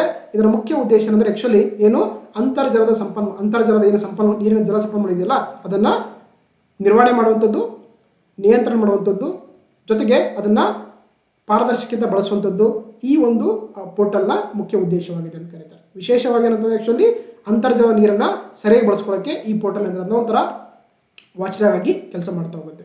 ಜೊತೆಗೆ ಒಂದು ಆ್ಯಪ್ ಮಾಡಿದ್ದಾರೆ ನೋಡಿ, ಹೌದಾ? ಏನಂದ್ರೆ ಫ್ಲಡ್ ವಾಚ್ ಇಂಡಿಯಾ ಆ್ಯಪ್ ಅಂತ ಮಾಡಿದ್ದಾರೆ. ಏನಕ್ಕಂದ್ರೆ ಇದನ್ನ ಮಾಡಿದ್ದಾರೆ ಅಂದ್ರೆ ಆಕ್ಚುಲಿ ಲಾಂಚ್ ಮಾಡಿದ್ದು ಸೆಂಟ್ರಲ್ ವಾಟರ್ ಕಮಿಷನ್ ಇದನ್ನ ಮಾಡಿದ್ದಾರೆ ಅಂತಂದ್ರೆ ಕೇಂದ್ರೀಯ ಜಲ ಮಂಡಳಿ ಆಯೋಗ ಏನು ಮಾಡುತ್ತೆ, ಈ ಒಂದು ಫ್ಲಡ್ ವಾಚ್ ಇಂಡಿಯಾ ಆ್ಯಪ್ ಅಂತ ಮಾಡಿದ್ದಾರೆ. ಇದೇನಂದ್ರೆ ಈಗ ನೋಡಿ, ನಿಮ್ಗೆಲ್ಲ ಗೊತ್ತಿರುತ್ತೆ, ಎಷ್ಟೋ ಸಲ ಈ ಪ್ರವಾಹ ಬಂದು ಸಾಕಷ್ಟು ಜನರು ಡೆತ್ ಆಗ್ತಾರೆ, ಸಾಕಷ್ಟು ಆಸ್ತಿ ನಾಶ ಆಗುತ್ತೆ ಅಂತ ಏನಂದ್ರೆ ಅವರಿಗೆ ಬಿಫೋರ್ ಆಗಿ ಇನ್ಫಾರ್ಮೇಶನ್ ಕೊಡೋಕ್ಕೆ ಒಂದು ಆ್ಯಪ್ ಮಾಡಿದ್ದಾರೆ, ಫ್ಲಡ್ ವಾಚ್ ಇಂಡಿಯಾ ಆ್ಯಪ್ ಅಂತ ಕರೀತಾರೆ. ಓಕೆ, ಇದನ್ನ ಲಾಂಚ್ ಮಾಡಿದ್ದಾರೆ ಅಂದ್ರೆ ಸೆಂಟ್ರಲ್ ವಾಟರ್ ಕಮಿಷನ್ ಅಂತ ಕರೀತಾರೆ. ಓಕೆನಾ? ಸೊ ಹಾಗಾಗಿ ಗೊತ್ತಿರಬೇಕಾಗುತ್ತೆ. ಇಲ್ಲಿ option B is the right answer. ನೋಡಿ, ನಮಗೆ ಎರಡು ಕಮಿಟಿಗಳು ಇಂಪಾರ್ಟೆಂಟ್ ಆಗ್ತಾ ಹೋಗುತ್ತೆ. ಒಂದು ಸೆಂಟ್ರಲ್ ಗ್ರೌಂಡ್ ವಾಟರ್ ಅಥಾರಿಟಿ ಗೊತ್ತಿರಬೇಕಾಗುತ್ತೆ, ಅದೇ ರೀತಿ ಸೆಂಟ್ರಲ್ ವಾಟರ್ ಕಮಿಷನ್ ಕೂಡ ನಿಮಗೆ ಗೊತ್ತಿರಬೇಕು. ಅದ್ರ ಬಗ್ಗೆ ನೋಡ್ತಾ ಹೋಗೋಣ. ನೋಡಿ, ಫಸ್ಟ್ ನೋಡ್ತಾ ಹೋಗೋಣ, ಸೆಂಟ್ರಲ್ ವಾಟರ್ ಕಮಿಷನ್ ಕನ್ನಡದಲ್ಲಿ ಸೊ ಕೇಂದ್ರೀಯ ಜಲ ಆಯೋಗ ಅಂತ ಕರೀತಾರೆ. ಇದರ ಮುಖ್ಯ ಕಚೇರಿ ಬಂದು ನ್ಯೂ ಡೆಲ್ಲಿಯಲ್ಲಿ ಇದೆ. ಇದನ್ನು ಸ್ಥಾಪನೆ ಮಾಡಿದ ಯಾವಾಗಂದ್ರೆ 1945ರಲ್ಲಿ. ಯಾರ ಒಂದು ಅಡ್ವೈಸ್ ಮಾಡ್ತಾರೆ ಅಂದ್ರೆ ಡಾಕ್ಟರ್ ಬಿ ಆರ್ ಅಂಬೇಡ್ಕರ್ ಒಂದು ಶಿಫಾರಸು ಮೇರೆಗೆ ಏನ್ ಮಾಡ್ತಾರೆ ಅಂದ್ರೆ ಈ ಒಂದು ಆಯೋಗವನ್ನ ರಚನೆ ಮಾಡ್ತಾರೆ. ಓಕೆ, ಇದು ಪ್ರಸ್ತುತವಾಗಿ ಏನ್ ಮಾಡ್ತಾ ಇದೆ, ಈಗ ಮಿನಿಸ್ಟ್ರಿ ಆಫ್ ದಿ ಜಲಶಕ್ತಿ ಅಡಿಯಲ್ಲಿ ಈ ಒಂದು ಕಮಿಷನ್ ಆಯೋಗ ಕೆಲಸ ಮಾಡ್ತಾ ಇದೆ. ಜೊತೆಗೆ ಇದಕ್ಕೆ ಯಾರು ಅಧ್ಯಕ್ಷರಾಗಿರ್ತಾರೆ ಅಂದ್ರೆ ಏನು ಕೇಂದ್ರ ಸರ್ಕಾರದ ಸೆಕ್ರೆಟರಿ ಇರ್ತಾರಲ್ಲ ಅವ್ರೇನಾಗಿರ್ತಾರೆ, ಎಕ್ಸ್ ಆಫೀಸಿಯೋ ಚೇರ್ಮನ್ ಆಗಿ ಈ ಒಂದು ಆಯೋಗಕ್ಕೆ ಕೆಲಸವನ್ನು ಮಾಡ್ತಾರೆ. ಓಕೆನಾ? ಜೊತೆಗೆ ಇದರ ಮುಖ್ಯ ಉದ್ದೇಶ ಅಂದ್ರೆ ಕೇವಲ ನೋಡಿ, ಓನ್ಲಿ ಸರ್ಫೇಸ್ ವಾಟರ್, ಇದು ಕೇವಲ ಮೇಲ್ಮೇಲೆ ಕಂಡುಬರುವಂತ ಅಂದ್ರೆ ಭೂಮಿಯ ಮೇಲ್ಮೇಲೆ ಏನು ಕಂಡು ಬರುತ್ತೆ. ಫಾರ್ ಎಕ್ಸಾಂಪಲ್ ನದಿ ಆಗಿರ್ಬೋದು, ಆಮೇಲೆ ಸರೋವರ ಆಗಿರ್ಬೋದು, ಕೆರೆ ಆಗಿರ್ಬೋದು, ಏನು ಭೂಮಿಯ ಮೇಲ್ಮೇಲೆ ಕಂಡುಬರುವಂತ ವಾಟರ್ ಇದೆಯಲ್ಲ ಅದರ ಮಾತ್ರ ರಿಲೇಟ್ ಮಾಡ್ಕೊಳ್ಳೋಕೆ ಈ ಒಂದು ಸೆಂಟ್ರಲ್ ವಾಟರ್ ಕಮಿಷನ್ ನ ವರ್ಕ್ ಮಾಡ್ತಾ ಹೋಗುತ್ತೆ. ಅದೇ ರೀತಿ ಇನ್ನೊಂದು ಬಂದು ಸೆಂಟ್ರಲ್ ಗ್ರೌಂಡ್ ವಾಟರ್ ಬೋರ್ಡ್ ಅಂತ ನೋಡಿ, ಅಥವಾ ಇದನ್ನು ಕನ್ನಡದಲ್ಲಿ ನಾವು ಕೇಂದ್ರೀಯ ಅಂತರ್ಜಲ ಮಂಡಳಿ ಅಂತ ಕರೀತಾರೆ. ಓಕೆನಾ? ಇದು ಕೂಡ ಕೆಲಸ ಮಾಡೋದು ಯಾರಂತಂದ್ರೆ under the ministry of the ಜಲಶಕ್ತಿಯಲ್ಲಿ ಕೆಲಸ ಮಾಡ್ತಾ ಹೋಗುತ್ತೆ. ನೋಡಿ, ಇದನ್ನ 1970ರಲ್ಲಿ ಈ ಒಂದು ಮಂಡಳಿಯನ್ನ ಲಾಂಚ್ ಮಾಡ್ತಾರೆ. ಓಕೆನಾ? ಜೊತೆಗೆ ಏನು ಈ ಒಂದು ಮಂಡಳಿ ಇದೆಯಲ್ಲ ಇದೇನ್ ಮಾಡ್ತಾರೆ ಅಂದ್ರೆ so environmental protection act of 1986 ಅಂದ್ರೆ ಇದನ್ನ ಸೊ ರಚನೆ ಮಾಡಿದ್ದಾರೆ. ವೆರಿ ಇಂಪಾರ್ಟೆಂಟ್ ಅಂತ. ಸೆಂಟ್ರಲ್ ಗ್ರೌಂಡ್ ವಾಟರ್ ಅಥಾರಿಟಿ ಇದೆಯಲ್ಲ ಇದನ್ನ ಏನ್ ಮಾಡ್ತಾರೆ, ಪರಿಸರ ಸಂರಕ್ಷಣಾ ಕಾಯ್ದೆ 1986 ಅಂದ್ರೆ ಈ ಒಂದು ಮಂಡಳಿಯನ್ನ ರಚನೆ ಮಾಡ್ತಾರೆ. ಓಕೆನಾ? ಸೊ ಹಾಗಾಗಿ ಏನು ಈ ಒಂದು ಮಂಡಳಿ ಇದೆಯಲ್ಲ ಇದು ಕೇವಲ ಬರೀ ಏನಂದ್ರೆ ಆರ್ಟಿಫಿಷಿಯಲ್ ರೀಚಾರ್ಜ್ ಅಂದ್ರೆ ಕೃತಕ ಅಂತರ್ಜಲವನ್ನ ಜೊತೆಗೆ ರೈನ್ ವಾಟರ್ ಹಾರ್ವೆಸ್ಟಿಂಗ್ ಕೂಡ ಇದರಲ್ಲಿ ಬರ್ತಾ ಹೋಗುತ್ತೆ. ಜೊತೆಗೆ ವಿಶೇಷವಾಗಿ ಏನಂತಂದ್ರೆ ಇದು ಅಂತರ್ಜಲದ ಒಂದು ನೀರಿನ ಬಗ್ಗೆ ಕಾಪಾಡ್ಕೊಳ್ಳಕ್ಕೆ ಇರುವಂತ ಒಂದು ಬಾಡಿ ಅಂತ ಕರೀತಾರೆ. ಅದನ್ನ ಒಂದು ಮ್ಯಾನೇಜ್ ಮಾಡ್ಕೊಳ್ಳುವಂತ ಬಾಡಿ ಅಂದ್ರೆ ಅದನ್ನ ಸೆಂಟ್ರಲ್ ಗ್ರೌಂಡ್ ವಾಟರ್ ಬೋರ್ಡ್ ಅಂತ ಕರಿತೀವಿ ನಾವು. ನೋಡಿ, ಇನ್ನು ಗುಜರಾತ್ ಇದೆಯಲ್ಲ ಅದು ಕೂಡ ಒಂದು ಸ್ಕೀಮ್ ತಂದ್ರೆ ನೋಡಿ, ಯಾವ್ದಂತಂದ್ರೆ ಜಲ್ ಸಂಚಯ್ ಜನ್ ಭಾಗಿದಾರಿ ಇನ್ಸ್ಟಿಟ್ಯೂಟ್ ಅಂತ ಕರೀತಾರೆ. ಇದನ್ನ ಲಾಂಚ್ ಮಾಡಿದ ಯಾವಾಗ ಅಂತಂದ್ರೆ 2024 ಲಾಂಚ್ ಮಾಡಿದರೆ ಗುಜರಾತ್ ಅಂತ. ಓಕೆನಾ. ಅದೇ ರೀತಿ ನೋಡಿ ವೆರಿ ಇಂಪಾರ್ಟೆಂಟ್ ಅಂದರೆ ಇನ್ನೊಂದು ಇಂಡಿಯಾ ಡೆನ್ಮಾರ್ಕ್ ಏನು ಮಾಡ್ಕೊಂಡಿದ್ದಾರೆ, India Denmark green strategic partnership in Varanasi ಅಂತ. ಇದರ ಮುಖ್ಯ ಉದ್ದೇಶ ಅಂದರೆ ಏನು ವರ್ಣಾ ನದಿ ಇದೆಯಲ್ಲ ಅದನ್ನ ರೆಸ್ಯುನೇಟ್ ಮಾಡುವಂಥದ್ದು, ಜೊತೆಗೆ ಅದನ್ನು ತುಂಬಾ ಸಸ್ಟೈನಬಲ್ ಮಾಡುವಂಥದ್ದು ಈ ಒಂದು ಇಂಡಿಯಾ ಡೆನ್ಮಾರ್ಕ್ನ ಒಂದು ಗ್ರೀನ್ ಸ್ಟ್ರಾಟಜಿಕ್ ಪಾರ್ಟ್ನರ್ಶಿಪ್ನ ಒಂದು ಮುಖ್ಯ ಉದ್ದೇಶವಾಗಿದೆ. ಅದೇ ರೀತಿ ಇನ್ನೊಂದು ನೋಡಿ ಮಾವ್ರಾ ಮಲ್ಟಿಪರ್ಪಸ್ ರಿಸರ್ವ್ ಪ್ರಾಜೆಕ್ಟ್ ಇದೆಯಲ್ಲ ಇದಿರುವಂಥದ್ದು ಮೇಘಾಲಯದಲ್ಲಿ. ಸೊ ಈ ಥರದ ಸ್ವಲ್ಪ ಸ್ಕೀಮ್ಗಳನ್ನ ನೋಡ್ತಾ ಹೋಗಿ ಒಂದ್ಸಲ ಹೆಲ್ಪ್ ಆಗ್ತಾ ಹೋಗುತ್ತೆ ಎಕ್ಸಾಂಪಲ್. ಸೊ ಹಾಗಾಗಿ ಇಲ್ಲಿ option B is the right answer. Next ನೋಡ್ತಾ ಹೋಗೋಣ. 2030 ವೇಳೆಗೆ ಪಳೆಯುಳಿಕೆಯೇತರ ಇಂಧನ ಅಥವಾ ನಾನ್ ಫೋಸೈಲ್ ಫ್ಯೂಯಲ್ ಅಂತ ಕರಿತೀವಿ. ಓಕೆ, ಪಳೆಯುಳಿಕೆಯೇತರ ಇಂಧನ ಮೂಲಗಳ ಒಟ್ಟು ಸಾಮರ್ಥ್ಯವನ್ನು ಸಾಧಿಸುವ ಭಾರತದ ಗುರಿ ಏನಂತ ಕೇಳ್ತಾರೆ. ಇಂಗ್ಲಿಷ್ ನೋಡಿ, what is the India's target to achieve the total capacity of the non fossil fuel sources by the 2030 ಅಂತ ಕೇಳ್ತಾರೆ. ಅಂದ್ರೆ 2030 ವೇಳೆಗೆ ನಮ್ಮ ದೇಶ ಇದೆಯಲ್ಲ, ಭಾರತ ಇದೆಯಲ್ಲ, ಅದು ಎಷ್ಟು ಅಂದ್ರೆ ನಾನ್ ಫೋಸಲ್ ಫ್ಯೂಯಲ್ ಕೆಪಾಸಿಟಿನ ಅಂತ ಕೇಳ್ತಾ ಇದ್ದಾರೆ. 2030ಕ್ಕೆ ಎಷ್ಟು ಬಂದಂದ್ರೆ ನಮ್ದು ಸುಮಾರು 50% ಒಂದು ಕೆಪಾಸಿಟಿ ಅಂತ ಹೇಳ್ತಾರೆ. ಸೊ ಹಾಗಾಗಿ option C 50% is the right answer. ನೋಡಿ ನಮಗೆ ಸರ್ವೇದಲ್ಲಿ ಮೆನ್ಷನ್ ಮಾಡ್ತಾ ಹೋಗ್ತಾರೆ. ಸೊ ಏನು ಭಾರತ ಇದೆಯಲ್ಲ ಈ ಪ್ರಸ್ತುತ ಏನಂದ್ರೆ ಎಷ್ಟಿದೆ ನೋಡಿ, ಸುಮಾರು 46.8% ಏನಂತ ಡೈರೆಕ್ಷನ್ ನಾವು ಟೋಟಲ್ ಕೆಪಾಸಿಟಿಯನ್ನ ಸೊ 2024 ಬಂದಿದ್ವಿ. ಹಾಗಾಗಿ ಗೋಲ್ ಏನಂತಂದ್ರೆ 2030ಕ್ಕೆ ಅಂದ್ರೆ ಸುಮಾರು 50% ಆಫ್ ಏನ್ ಮಾಡ್ತೀವಿ ಅಂತ ಹೇಳಿದರೆ ಒಂದು ನಾನ್ ಫೋಸೈಲ್ ಫ್ಯೂಯಲ್ ಸೋರ್ಸ್ ಅನ್ನ ನಮ್ಮ ದೇಶ ಹೊಂದ್ತೀವಿ ಅಂತೇಳಿ ಒಂದು ಗುರಿಯನ್ನ ಹಾಕೊಂಡಿದ್ರೆ ಅದು 2030ಕ್ಕೆ 50%. ಸೊ ಹಾಗಾಗಿ option C is the right answer. Next ನೋಡ್ತಾ ಹೋಗೋಣ. ಇಂಧನದ ಆಧಾರದ ಮೇಲೆ ಭಾರತದ ಸ್ಥಾಪಿತ ಉತ್ಪಾದನಾ ಸಾಮರ್ಥ್ಯದ ಒಪ್ಪಿಗೆ ಆದೇಶವನ್ನ ಆಯ್ಕೆ ಮಾಡಿ ಅಂತ ಕೇಳಿದ್ದಾರೆ. Okay, select the ascending order ಅಂದ್ರೆ ಏರಿಕೆ ಕ್ರಮ of India's installed generation capacity on the fuel wise ಅಂತ ಕೇಳ್ತಾರೆ. ಅರ್ಥ ಆಯ್ತಾ ಕ್ವಶನ್? ಅಂದ್ರೆ ಏನು ಕೊಟ್ಟಂತ ಒಂದು ಏನು ಒಂದು ಫ್ಯೂಯಲ್ ವೈಸ್ ಕೆಪಾಸಿಟಿ ಇದು ಕೊಟ್ಟಿರಲ್ಲ, ಹಾಗಾಗಿ ಅದನ್ನ ಏರಿಕೆ ಕ್ರಮದಲ್ಲಿ ಕೊಡ್ರಿ ಅಂತ ಹೇಳಿದ್ರು. ಒಂದ್ ಕಡೆ ನಮಗೆ ಸೋಲಾರ್ ಇದೆ, ಕೋಲ್ ಇದೆ, ವಿಂಡ್ ಇದೆ, ಹೈಡ್ರೋ ಇದೆ, ನ್ಯೂಕ್ಲಿಯರ್ ಇದೆ. ಅದನ್ನ ನಾವು ಏರಿಕೆ ಕ್ರಮದಲ್ಲಿ ಈ ತರ ಜೊಡ್ಡು ಮಾಡಬೇಕಾಗುತ್ತೆ. ಓಕೆನಾ. ಸೊ ಹಾಗಾಗಿ ನೋಡಿ ಫಸ್ಟ್ ಯಾವ್ದು ಬರುತ್ತೆ ಅಂದ್ರೆ ನಮಗೆ ಫಸ್ಟ್ ನ್ಯೂಕ್ಲಿಯರ್ ಬರುತ್ತೆ, ಎರಡನೇದ್ದು ಹೈಡ್ರೋ ಬರುತ್ತೆ, ಮೂರನೇದ್ದು ವಿಂಡೋ ಬರುತ್ತೆ, ನಾಲ್ಕನೇದ್ದು ಸೋಲಾರ್ ಬರುತ್ತೆ, ಐದನೇದ್ದು ನಮಗೆ ಕೋಲ್ ಬರುತ್ತೆ.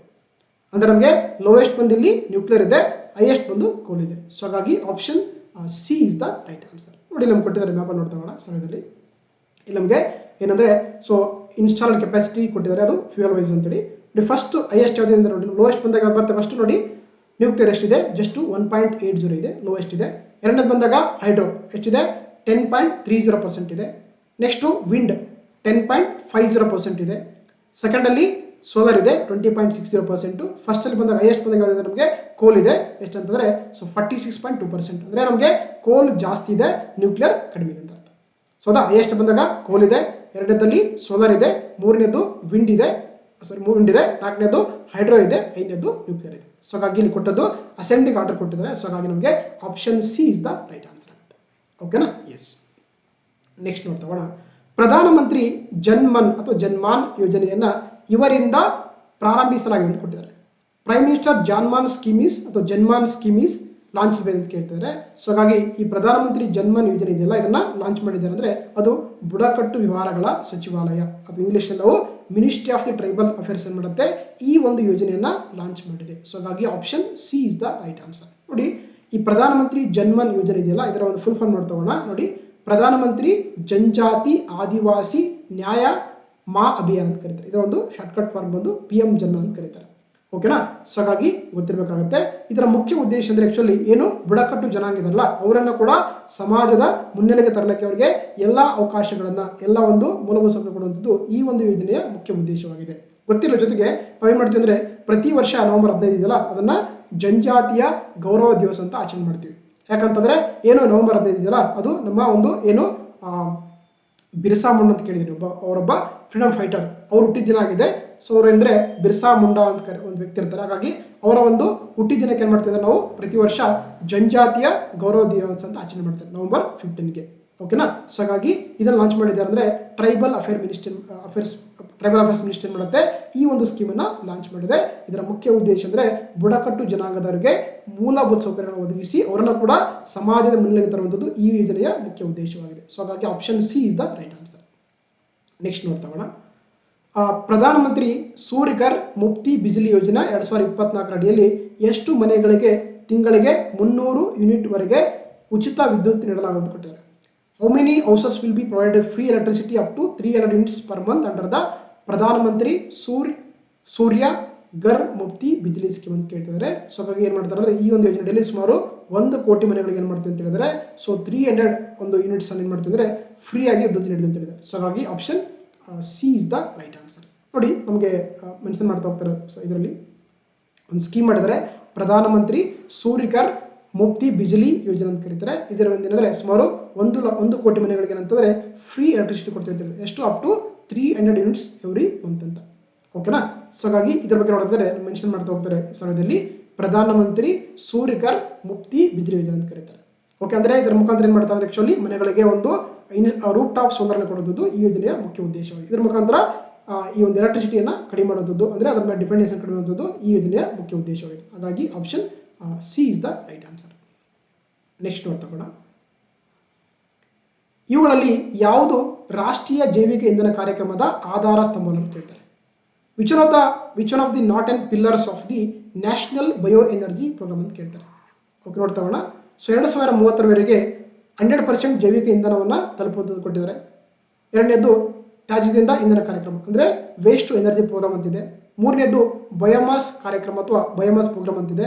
ನಾಲ್ಕನೇದು ಜೈವಿಕ ಅನಿಲ ಕಾರ್ಯಕ್ರಮ ಅಥವಾ ಬಯೋಗ್ಯಾಸ್ ಪ್ರೋಗ್ರಾಮ್ ಅಂತಿದೆ. ಹಾಗಾದ್ರೆ ಕೆಳಗೆ ಕೊಟ್ಟದ್ದು ಯಾವುದೋ ಒಂದು ನ್ಯಾಷನಲ್ ಬಯೋ ಎನರ್ಜಿ ಪ್ರೋಗ್ರಾಮ್ನ ಒಂದು ಪಿಲ್ಲರ್ ಅಲ್ಲ ಅಂತ ಕೇಳ್ತಾರೆ. ಸೊ ಫಸ್ಟ್ ಒನ್ ಇದೆಯಲ್ಲ ಇದು ತಪ್ಪಾಗುತ್ತೆ. ಸೊ ಏನು 100% reach the bio energy by 2030 ಇದೆಯಲ್ಲ ಇದು ಒಂದು ಈ ನ್ಯಾಷನಲ್ ಬಯೋ ಎನರ್ಜಿ ಪ್ರೋಗ್ರಾಮ್ ಒಂದು ಆಧಾರ ಸ್ತಂಭ ಅಲ್ಲ. ಈ ಮೂರು ಕರೆಕ್ಟ್ ಆಗುತ್ತೆ. ಹಾಗಾಗಿ ಆಪ್ಷನ್ ಎ ಇಸ್ ದ ತಪ್ಪಾದ ಎಣಿಕೆ ಆಗುತ್ತೆ. ಸೊ ಹಾಗಾಗಿ option A is the right answer. ನೋಡಿ ನಮಗೆ ಸ್ಥಳದಲ್ಲಿ ಮೆನ್ಷನ್ ಮಾಡ್ತಾ ಹೋಗ್ತಾರೆ ಒಂದು ಪ್ರೋಗ್ರಾಮ್ ಬರುತ್ತೆ ನ್ಯಾಷನಲ್ ಬಯೋ ಎನರ್ಜಿ ಪ್ರೋಗ್ರಾಮ್ ಅಂತ ಕರೀತಾರೆ. ಇದು ಸಾಮಾನ್ಯವಾಗಿ 3 ಪಿಲ್ಲರ್ ಆಧಾರ ಸ್ತಂಭಗಳ ಮೇಲೆ ಈ ಒಂದು ಸ್ಕೀಮ್ ಅನ್ನ ಬಿಲ್ಟ್ ಮಾಡಿದರೆ ಒಂದು ವೇಸ್ಟ್ ಟು ಎನರ್ಜಿ ಪ್ರೋಗ್ರಾಮ್ ಅಂತಿದೆ, ಎರಡನೇದು ದ ಬಯೋಮಾಸ್ ಪ್ರೋಗ್ರಾಮ್ ಅಂತಿದೆ, ಮೂರನೇದು ಬಯೋಗ್ಯಾಸ್ ಪ್ರೋಗ್ರಾಮ್ ಅಂತಿದೆ. ಸೊ ಇಲ್ಲಿ ಯಾವುದೇ ರೀತಿಯ ಬಯೋಫ್ಯೂಯಲ್ ಅಂದ್ರೆ ಏನು ಬಯೋ ಎನರ್ಜಿ ಬೈ 2030 100% ಅದು ಯಾವುದೇ ರೀತಿಯ ಇಲ್ಲ. ಸೊ ಹಾಗಾಗಿ option A is the right answer. Next ನೋಡ್ತಾ ಹೋಗೋಣ. ಪ್ರಧಾನಮಂತ್ರಿ ಕುಸುಮ ಯೋಜನೆಗೆ ಸಂಬಂಧಪಟ್ಟಂತೆ ಈ ಕೆಳಗಿನವುಗಳಲ್ಲಿ ಯಾವ ಹೇಳಿಕೆಯು ತಪ್ಪಾಗಿದೆ ಅಂತ ಕೇಳ್ತಾರೆ. Which of the following statements are incorrect regarding the ಪ್ರಧಾನಮಂತ್ರಿ ಕುಸುಮ ಯೋಜನೆ ಅಂತ ಕರೀತಾರೆ. ಫಸ್ಟ್ ನೋಡ್ತಾ ಹೋಗೋಣ. ಈ ಯೋಜನೆಯನ್ನ ನವೀಕರಿಸಬಹುದಾದ ಇಂಧನ ಸಚಿವಾಲಯ 2019ರಲ್ಲಿ ಪ್ರಾರಂಭಿಸಿಕೊಂಡಿದ್ದಾರೆ. ಬಿ ರೈತರು ತಮ್ಮ ಶುಷ್ಕ ಭೂಮಿಯಲ್ಲಿ ಸೌರ ವಿದ್ಯುತ್ ಉತ್ಪಾದನಾ ಸಾಮರ್ಥ್ಯವನ್ನು ಸ್ಥಾಪಿಸಲು ಮತ್ತು ಅದನ್ನು ಗ್ರಿಡ್ಗೆ ಮಾರಾಟ ಮಾಡಲು ಅನುವು ಮಾಡಿಕೊಡುವ ಗುರಿಯನ್ನ ಇದು ಹೊಂದಿಕೊಂಡಿದ್ದಾರೆ. ಮೂರನೇದು ಇದು ಗ್ರಾಮೀಣ ಪ್ರದೇಶಗಳಿಗೆ ಅನ್ವಯಿಸಿಕೊಂಡಿದ್ದಾರೆ. ಆಪ್ಷನ್ ಡಿ ಮೇಲಿನವುಗಳು ಯಾವುದನ್ನು ಕೊಟ್ಟಿದ್ದಾರೆ. ಸೊ ಹಾಗಾಗಿ ಇಲ್ಲಿ ಕೊಟ್ಟಂತ 3 ಹೇಳಿಕೆ ಸರಿಯಾಗಿದೆ. ಹಾಗಾಗಿ ಆಪ್ಷನ್ ಡಿ ಮೇಲಿನವುಗಳು ಯಾವುದಲ್ಲ ಅಥವಾ none of the above is the wrong statement ಆಗಿದೆ. ಸೊ ಹಾಗಾಗಿ option D is the right answer. ನೋಡಿ ನಮಗೆ ಸ್ಥಳದಲ್ಲಿ ಮೆನ್ಷನ್ ಮಾಡ್ತಾ ಹೋಗ್ತಾರೆ ಸ್ಕೀಮ್ ಒಂದು ಪ್ರಧಾನಮಂತ್ರಿ ಕುಸುಮ್ ಅಂತ ಕರಿತೀವಿ ಶಾರ್ಟ್ಕಟ್ ಆಗಿ. ಅದನ್ನು ಬಂದು ಪ್ರಧಾನಮಂತ್ರಿ ಕಿಸಾನ್ ಊರ್ಜಾ ಸುರಕ್ಷಾ ಏವಂ ಉತ್ಥಾನ್ ಮಹಾವೀರ್ ಅಂತ ಕರೀತಾರೆ. ಓಕೆನಾ. ಇದರ ಮುಖ್ಯ ಉದ್ದೇಶ ಅಂದ್ರೆ ರೈತರಿಗೆ ಸೋಲಾರ್ ಪಂಪ್ಗಳನ್ನು ಕೊಡುವಂಥದ್ದು ಈ ಒಂದು ಸ್ಕೀಮ್ನ ಮುಖ್ಯ ಉದ್ದೇಶವಾಗಿದೆ. ಜೊತೆಗೆ ಅವರೇನಾದ್ರೂ ಕೂಡ ಆ ಒಂದು ತಮ್ಮ ಹೊಲದಲ್ಲಿ ಒಂದು ಬರಡು ಭೂಮಿ ಅಥವಾ ಬಂಜರ ಭೂಮಿ ಇದ್ರೆ ಅಲ್ಲಿ ಕೂಡ ನೋಡೋದವರು ಸೋಲಾರ್ ಪ್ಲಾಂಟೇಶನ್ ಹಾಕೊಂಡು ಏನು ತಮಗೆ ಎಷ್ಟು ಎನರ್ಜಿ ಬೇಕಾಗುತ್ತೆ ಅಂತ ಬಳಸ್ಕೊಂಡು ಏನ್ ಮಾಡೋದು ಉಳಿದನ್ನ ಅವರು ಸೇಲ್ ಮಾಡೋದ್ರ ಮುಖಾಂತರ ಅಲ್ಲಿ ಕೂಡ ಲಾಭವನ್ನ ಪಡಿಬಹುದು. So that is under the ಪ್ರಧಾನಮಂತ್ರಿ ಕುಸುಮ ಯೋಜನೆ ಅಂತ ಕರೀತಾರೆ. ಸೊ ಹಾಗಾಗಿ ಇಲ್ಲಿ ಕೊಟ್ಟಂತ ಎಲ್ಲ ಹೇಳಿಕೆ ಸರಿಯಾಗಿದೆ. ಹಾಗಾಗಿ option D is the wrong right answer ಆಗುತ್ತೆ. ನೆಕ್ಸ್ಟ್ ನೋಡ್ತಾ ಹೋಗೋಣ. ರಾಷ್ಟ್ರೀಯ ಹಸಿರು ಹೈಡ್ರೋಜನ್ ಮಿಷನ್ಗೆ ಸಂಬಂಧಪಟ್ಟಂತೆ ಈ ಕೆಳಗಿನವುಗಳಲ್ಲಿ ಯಾವ ಹೇಳಿಕೆಯು ಸರಿ ಅಂತ ಕೊಟ್ಟಿದ್ದಾರೆ. Which of the following statements are correct regarding the national green hydrogen mission ಅಂತ ಕೇಳ್ತಾರೆ. ನೋಡ್ತಾ ಹೋಗೋಣ. ವರ್ಷಕ್ಕೆ ಸುಮಾರು 5 ಮಿಲಿಯನ್ ಮೆಟ್ರಿಕ್ ಟನ್ ಹಸಿರು ಹೈಡ್ರೋಜನ್ ಉತ್ಪಾದನಾ ಸಾಮರ್ಥ್ಯವನ್ನ ಸಾಧಿಸುವುದು ಈ ಮಿಷನ್ನ ಮುಖ್ಯ ಉದ್ದೇಶ ಅಂತ ಕೊಟ್ಟಿದ್ದಾರೆ. ಎರಡನೇದು ಈ ಮಿಷನ್ ನೋಡಲ್ ಏಜೆನ್ಸಿ ಬಂದು ಹೊಸ ಮತ್ತು ನವೀಕರಿಸಬಹುದಾದ ಇಂಧನ ಸಚಿವಾಲಯ ಕೊಟ್ಟಿದ್ದಾರೆ. ಮೂರನೇದು 2030 ವೇಳೆಗೆ 125 ಗಿಗಾವ್ಯಾಟ್ ನವೀಕರಿಸಬಹುದಾದ ಇಂಧನವನ್ನ ಉತ್ಪಾದಿಸುವ ಗುರಿಯನ್ನ ಮಿಷನ್ ಹೊಂದಿದೆ ಕೊಟ್ಟಿದ್ದಾರೆ. ಆಪ್ಷನ್ ಡಿ ಅಲ್ಲಿ ಮೇಲೆ ಕೊಟ್ಟಿದ್ದಾರೆ. ಸೊ ಹಾಗಾಗಿ ಇಲ್ಲಿ ಕೊಟ್ಟಂತ ಎಲ್ಲ ಹೇಳಿಕೆ ಸರಿಯಾಗಿದೆ. ಹಾಗಾಗಿ option D is the right answer regarding the national green hydrogen mission ಅಂತ ಕರೀತಾರೆ. ನೋಡಿ ನೋಡ್ತಾ ಹೋಗೋಣ. ಇಲ್ಲಿ ಮೆನ್ಷನ್ ಮಾಡ್ತಾ ಹೋಗ್ತಿರೋದ ಒಂದು ನ್ಯಾಷನಲ್ ಗ್ರೀನ್ ಹೈಡ್ರೋಜನ್ ಮಿಷನ್ ಅಂತ ಲಾಂಚ್ ಮಾಡ್ತಾರೆ. ಓಕೆನಾ. ಇದರ ಮುಖ್ಯ ಉದ್ದೇಶ ಅಂದ್ರೆ ನೋಡಿ ಇಲ್ಲಿ ನಿಮಗೆ ಗೊತ್ತಾಗುತ್ತೆ. ನೋಡಿ ಏನಂದ್ರೆ ರೀಸೆಂಟ್ ಆಗಿ ಏನ್ ಮಾಡಿದೆ ಕ್ಯಾಬಿನೆಟ್ ಕೂಡ ಈ ಒಂದು ಕಾರ್ಯಕ್ರಮಕ್ಕೆ ಮಿಷನ್ಗೆ ಅಪ್ರೂವ್ ಕೊಟ್ಟಿದೆ. ಅದು ಬಂದು ನ್ಯಾಷನಲ್ ಗ್ರೀನ್ ಹೈಡ್ರೋಜನ್ ಮಿಷನ್ ಅಂತ ಕರೀತಾರೆ. ವರ್ಷ ಅಂದ್ರೆ ಅದು 2030ಕ್ಕೆ ಟಾರ್ಗೆಟ್ ಹಾಕೊಂಡಿದ್ದಾರೆ. ಏನು ಟಾರ್ಗೆಟ್ ಅಂತಂದ್ರೆ ಅಟ್ಲೀಸ್ಟ್ 5 ಮೆಟ್ರಿಕ್ ಮಿಲಿಯನ್ ಟನ್ ಏನಂತಂದ್ರೆ ಗ್ರೀನ್ ಹೈಡ್ರೋಜನ್ ಗ್ಯಾಸ್ ಅನ್ನ ವಾರ್ಷಿಕವಾಗಿ ಪಡೆಯುವಂಥದ್ದು ಉತ್ಪಾದನೆ ಮಾಡುವಂಥದ್ದು. ಎರಡನೇದು ಸುಮಾರು 60ರಿಂದ 100 ಗಿಗಾವ್ಯಾಟ್ ಎಲೆಕ್ಟ್ರೋಲೈಸರ್ ಕೆಪಾಸಿಟಿಯನ್ನು ಉತ್ಪಾದನೆ ಮಾಡುವಂಥದ್ದು. ಮೂರನೇದು ಏನಂದರೆ ಸುಮಾರು 125 ಗಿಗಾವ್ಯಾಟ್ ರಿನ್ಯೂವಬಲ್ ಎನರ್ಜಿ ಕೆಪಾಸಿಟಿಯನ್ನು ರೀಚ್ ಮಾಡುವಂಥದ್ದು. ಜೊತೆಗೆ ಇದರಿಂದ ಸುಮಾರು 6 ಲಕ್ಷ ಜಾಬನ್ನು ಕ್ರಿಯೇಟ್ ಮಾಡುವಂಥದ್ದು. ಜೊತೆಗೆ 8 ಲಕ್ಷ ಕೋಟಿ ಇನ್ವೆಸ್ಟ್ಮೆಂಟನ್ನು ಅಟ್ರಾಕ್ಟ್ ಮಾಡುವಂಥದ್ದು. ಜೊತೆಗೆ ಇದರಿಂದ ಸುಮಾರು 1 ಲಕ್ಷ ಕೋಟಿ ಇಂಪೋರ್ಟ್ಸನ್ನು ಸೇವ್ ಮಾಡುವಂಥದ್ದು. ಜೊತೆಗೆ ಇದರಿಂದ ಸುಮಾರು 50 metric million tons carbon dioxide renewal emissions ಅನ್ನು ಕೂಡ ಕಡಿಮೆ ಮಾಡುವಂಥದ್ದು. That is the main objective of the national green hydrogen mission ಅಂತ ಕರೀತಾರೆ. ಸೊ ಹಾಗಾಗಿ ಇಲ್ಲಿ ಕೊಟ್ಟಂತ ಎಲ್ಲ ಹೇಳಿಕೆ ಸರಿಯಾಗಿದೆ. ಹಾಗಾಗಿ ಆಪ್ಷನ್ ಡಿ ಮೇಲೆ ಎಲ್ಲವೂ ಕೂಡ ಸರಿಯಾಗಿದೆ. Option D is the right answer. Next ನೋಡ್ತೋಣ.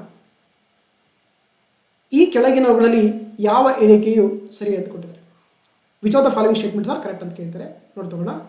Securities exchange board of India ಅಥವಾ ಶಾರ್ಟ್ಕಟ್ ಆಗಿ ಸೆಬಿ ಅಂತ ಕರಿತೀವಿ.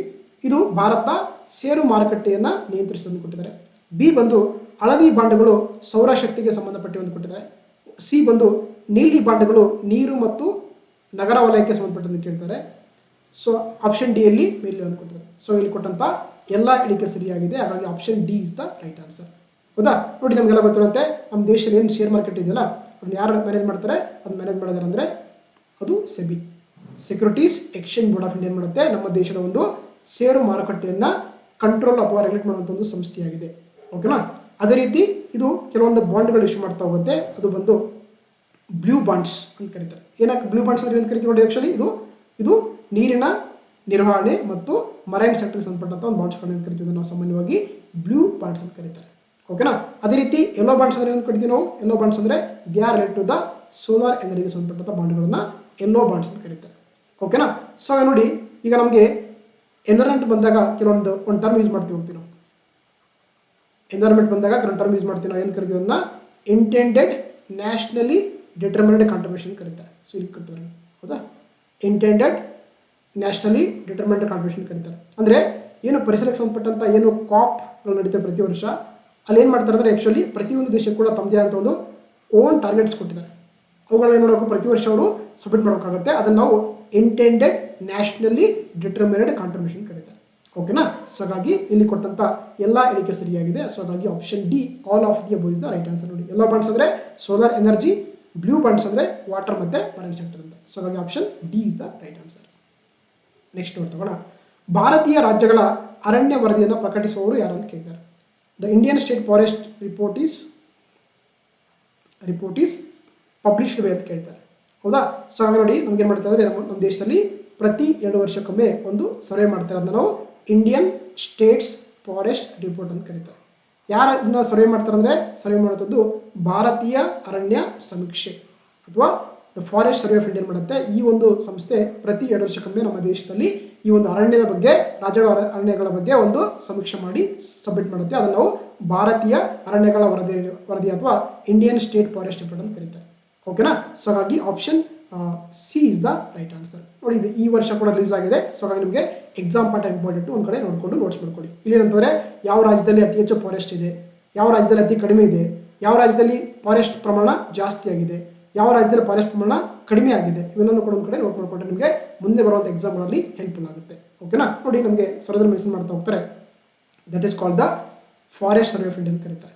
ನೋಡಿ, ಏನಂದ್ರೆ 2031ಕ್ಕೆ ಏನಂತಂದ್ರೆ ಆಕ್ಚುಲಿ ಒಂದು ಈ ಕಾರ್ಬನ್ ಸಿಂಕ್ ಇದೆಯಲ್ಲ ನಮ್ಮ ದೇಶ ಬಂದಾಗ ಎಷ್ಟಾಗಿದೆ? ಸುಮಾರು 31.71 ಬಿಲಿಯನ್ ಟನ್ಸ್ ಏನು ಕಾರ್ಬನ್ಸ್ ಅನ್ನ ಸಿಂಕ್ ಮಾಡೋಕ್ಕೆ ಒಂದು ಟಾರ್ಗೆಟ್ ಮಾಡ್ಕೊಂಡಿದ್ರೆ ಅದು 2030ಗೆ ನಮ್ಮ ಫಾರೆಸ್ಟ್ಗಳು.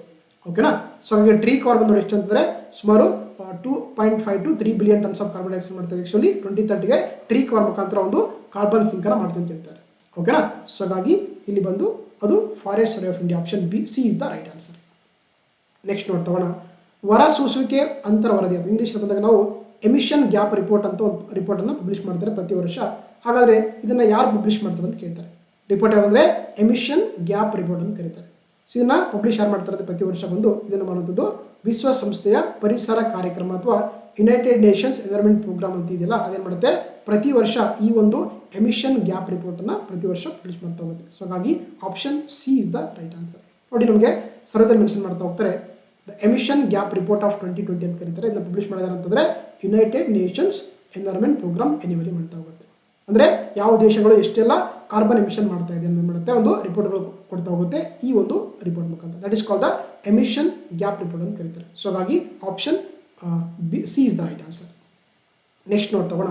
2024ರ ವಿಶ್ವ ಪರಿಸರ ದಿನದ ಥೀಮ್ ಏನು ಅಂತ ಕೇಳ್ತಾರೆ, ಅಥವಾ ದೇಹ ಏನು ಅಂತ ಕೇಳ್ತಾರೆ. What is the theme of the world environment day 2024 ಅಂತ ಕೇಳ್ತಿದ್ದಾರೆ. ಸೊ ಹಾಗಾಗಿ 2024ರ ಏನು ವಿಶ್ವ ಪರಿಸರದ ಒಂದು ದಿನ ಇತ್ತಲ್ಲ, ಥೀಮ್ ಏನಂತಂದ್ರೆ ನಮ್ಮ ಭವಿಷ್ಯ, ನಮ್ಮ ಭೂಮಿ ನಮ್ಮ ಭವಿಷ್ಯ. ಅದು ಇಂಗ್ಲಿಷಲ್ಲಿ ಬಂದಾಗ hour land our future is the theme of the world environment day June 5 ಅಂತ ಕರೀತಾರೆ. ಸೊ ಹಾಗಾಗಿ option C is the right answer. ನೋಡಿ ನಮಗೆ ಮೆನ್ಷನ್ ಮಾಡ್ತಾ ಹೋಗ್ತಾರೆ. ಸೊ ಏನ್ ಮಾಡ್ತೀವಿ ನಾವು ಪ್ರತಿ ವರ್ಷ June 5 ವರ್ಲ್ಡ್ ಎನ್ವೈರನ್ಮೆಂಟ್ ಡೇ ಅಥವಾ ವಿಶ್ವರ ಪರಿಸರ ದಿನವನ್ನು ಆಚರಣೆ ಮಾಡ್ತೀವಿ. ಹಾಗಾಗಿ 2020 ಅಂದ್ರೆ ಲಾಸ್ಟ್ ವರ್ಷ ಥೀಮ್ ಏನಾಗಿತ್ತು, ಅವರ್ ಲ್ಯಾಂಡ್ ಅವರ್ ಫ್ಯೂಚರ್, ಅಂದ್ರೆ ನಮ್ಮ ಭೂಮಿ ನಮ್ಮ ಭವಿಷ್ಯ ಅಂತಾಗಿತ್ತು. ಅದೇ ರೀತಿ ಏನ್ ಮಾಡ್ತೀವಿ ನಾವು ಪ್ರತಿ ವರ್ಷ ಮಾರ್ಚ್ 22 ಸೊ ವಿಶ್ವ ಜಲ ದಿನವನ್ನು ಆಚರಿಸ್ತೀವಿ ನಾವು. ಹಾಗಾಗಿ ಆಲ್ರೆಡಿ ಲಾಸ್ಟ್ ವೀಕ್ ಆಚರಣೆ ಮಾಡಿದ್ವಿ. 2025 ನಾನು ಡಿಸ್ಕಸ್ ಮಾಡಿದ್ವಲ್ಲ, ಏನಿತ್ತು ಥೀಮ್ ಬಂದು ಗ್ಲೇಸಿಯರ್ಸ್ ಪ್ರಿಸರ್ವೇಷನ್, ಅಂದ್ರೆ ಹಿಮನದಿಗಳ ಸಂರಕ್ಷಣೆ. ಅದೇ ರೀತಿ ಏನ್ ಮಾಡ್ತೀವಿ ಪ್ರತಿ ವರ್ಷ ಏಪ್ರಿಲ್ 22 ವಿಶ್ವ ಭೂ ದಿನವಾಗಿ ಆಚರಿಸ ಮಾಡ್ತೀವಿ. ಹಾಗಾಗಿ ಅದರ ಥೀಮ್ ಏನಿದೆ ಅಂತಂದ್ರೆ ಹೋದ ವರ್ಷದ್ದು ಪ್ಲಾನೆಟ್ ವರ್ಸಸ್ ಪ್ಲಾಸ್ಟಿಕ್ಸ್ ಆಗಿತ್ತು. ಅದೇ ರೀತಿ ವರ್ಲ್ಡ್ ಫಾರೆಸ್ಟ್ ಡೇ ಅಥವಾ ವಿಶ್ವ ಅರಣ್ಯಗಳ ದಿನ ಇದೆಯಲ್ಲ, ಅದನ್ನ ಏನ್ ಮಾಡ್ತೀವಿ ನಾವು ಪ್ರತಿ ವರ್ಷ ಮಾರ್ಚ್ 25 ಆಚರಣೆ ಮಾಡ್ತೀವಿ. ಸೊ 2020 ಈ ವರ್ಷದ ಏನಾಗಿದೆ ಥೀಮು ಫಾರೆಸ್ಟ್ ಅಂಡ್ ಫುಡ್ ಅಂತ, ಅಂದ್ರೆ ಅರಣ್ಯಗಳು ಮತ್ತು ಆಹಾರ ಅನ್ನೋದು ಈ ವರ್ಷದ ವಿಶ್ವ ಅರಣ್ಯ ದಿನದ ಒಂದು ದೇಹವಾಗಿತ್ತು. ನೋಡಿ ಇಲ್ಲಿ ಒಂದು ಕಾರ್ಯಕ್ರಮ ಲಾಂಚ್ ಮಾಡಿದ್ದಾರೆ, ಅದು ಏಕ್ ಪೇಡ್ ಮಾಕೆ ನಾಮ್ ಅಂತ ಕರೀತಾರೆ. ಹೌದಾ, ಇದನ್ನ ಏನ್ ಮಾಡ್ತಾರೆ ವಿಶ್ವ ಪರಿಸರ ದಿನ ಏನ್ ಮಾಡಿದ್ದಾರೆ ಒಂದು ಕಾರ್ಯಕ್ರಮ ಮಾಡ್ತೀವಿ ಅಂತ ಹೇಳಿದ್ರೆ, ಅದನ್ನ ಏನಂದ್ರೆ ಏಕ್ ಪೇಡ್ ಮಾಕೆ ನಾಮ್ ಅಂತ ಕರೀತಾರೆ. ಅಂದ್ರೆ ಪ್ರತಿಯೊಬ್ಬ ವ್ಯಕ್ತಿನಲ್ಲ ಆತ ತನ್ನ ತಾಯಿ ಹೆಸರಲ್ಲಿ ಒಂದು ಮರವನ್ನ ನೆಡೋಕೆ ಒಂದು ಟ್ರೀ ಪ್ಲಾಂಟೇಶನ್ ಕ್ಯಾಂಪೇನ್ ಮಾಡ್ಬೇಕಂತ ಹೇಳಿದ್ದಾರೆ.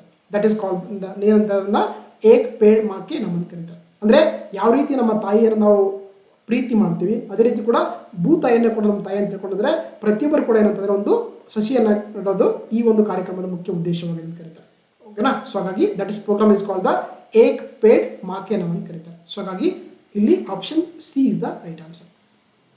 ನೆಕ್ಸ್ಟ್ ನೋಡ್ತಾ ಭಾರತದಲ್ಲಿ ಪ್ಲಾಸ್ಟಿಕ್ ಮಾಲಿನ್ಯಕ್ಕೆ ಸಂಬಂಧಪಟ್ಟಂತೆ ಈ ಕೆಳಗಿನವುಗಳಲ್ಲಿ ಯಾವ ಹೇಳಿಕೆಯು ತಪ್ಪಾಗಿದೆ ಕೊಟ್ಟಿದ್ದಾರೆ. Which of the following statements are incorrect regarding the plastic pollution in India ಅಂತ ಕೇಳ್ತಾರೆ. ನೋಡ್ತಾ ಭಾರತೀಯ ಅರಣ್ಯ ಕಾಯ್ದೆ 1927ರ ಅಡಿಯಲ್ಲಿ ಮಾಡಲಾದ ಭಾರತೀಯ ಪ್ಲಾಸ್ಟಿಕ್ ತ್ಯಾಜ್ಯ ನಿರ್ವಹಣಾ ನಿಯಮಗಳನ್ನು ಕೊಟ್ಟಿದ್ದಾರೆ. ಎರಡನೇದು 2050ರ ವೇಳೆಗೆ ಜಾಗತಿಕ ಹಸಿರು ಮನೆ ಅನಿಲ ಹೊರಸೂಸುವಿಕೆಯಲ್ಲಿ ಪ್ಲಾಸ್ಟಿಕ್ ಮಾಲಿನ್ಯವು 15% ರಷ್ಟಿದೆ ಎಂದು ಕೊಟ್ಟಿದ್ದಾರೆ. ಮೂರನೇದು ಭಾರತದ ತಲಾ ಪ್ಲಾಸ್ಟಿಕ್ ಬಳಕೆ ಜಾಗತಿಕ ಸರಾಸರಿಗಿಂತ ಕಡಿಮೆ ಅಂತ ಕೊಟ್ಟಿದ್ದಾರೆ. ಆಪ್ಷನ್ ಡಿ ಯಲ್ಲಿ ಮೇಲಿನವುಗಳು ಯಾವುದಲ್ಲ ಅಂತ ಕೊಟ್ಟಿದ್ದಾರೆ.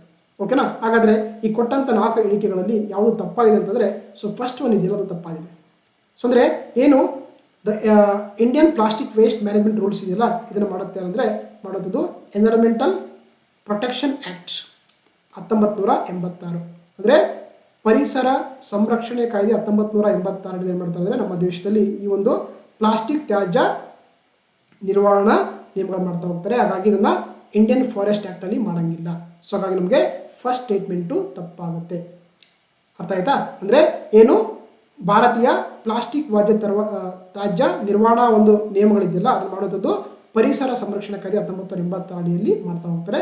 ಅದು ಅರಣ್ಯ ಕಾಯ್ದೆ ಅಲ್ಲ. ಸೊ ಹಾಗಾಗಿ ಫಸ್ಟ್ ಸ್ಟೇಟ್ಮೆಂಟು ತಪ್ಪಾಗುತ್ತೆ. So first A is the right answer. ನೋಡಿ ನಮಗೆ ಕೊಟ್ಟಿದ್ದಾರೆ ಸರ್, ಇದನ್ನು ತಗೋಣ.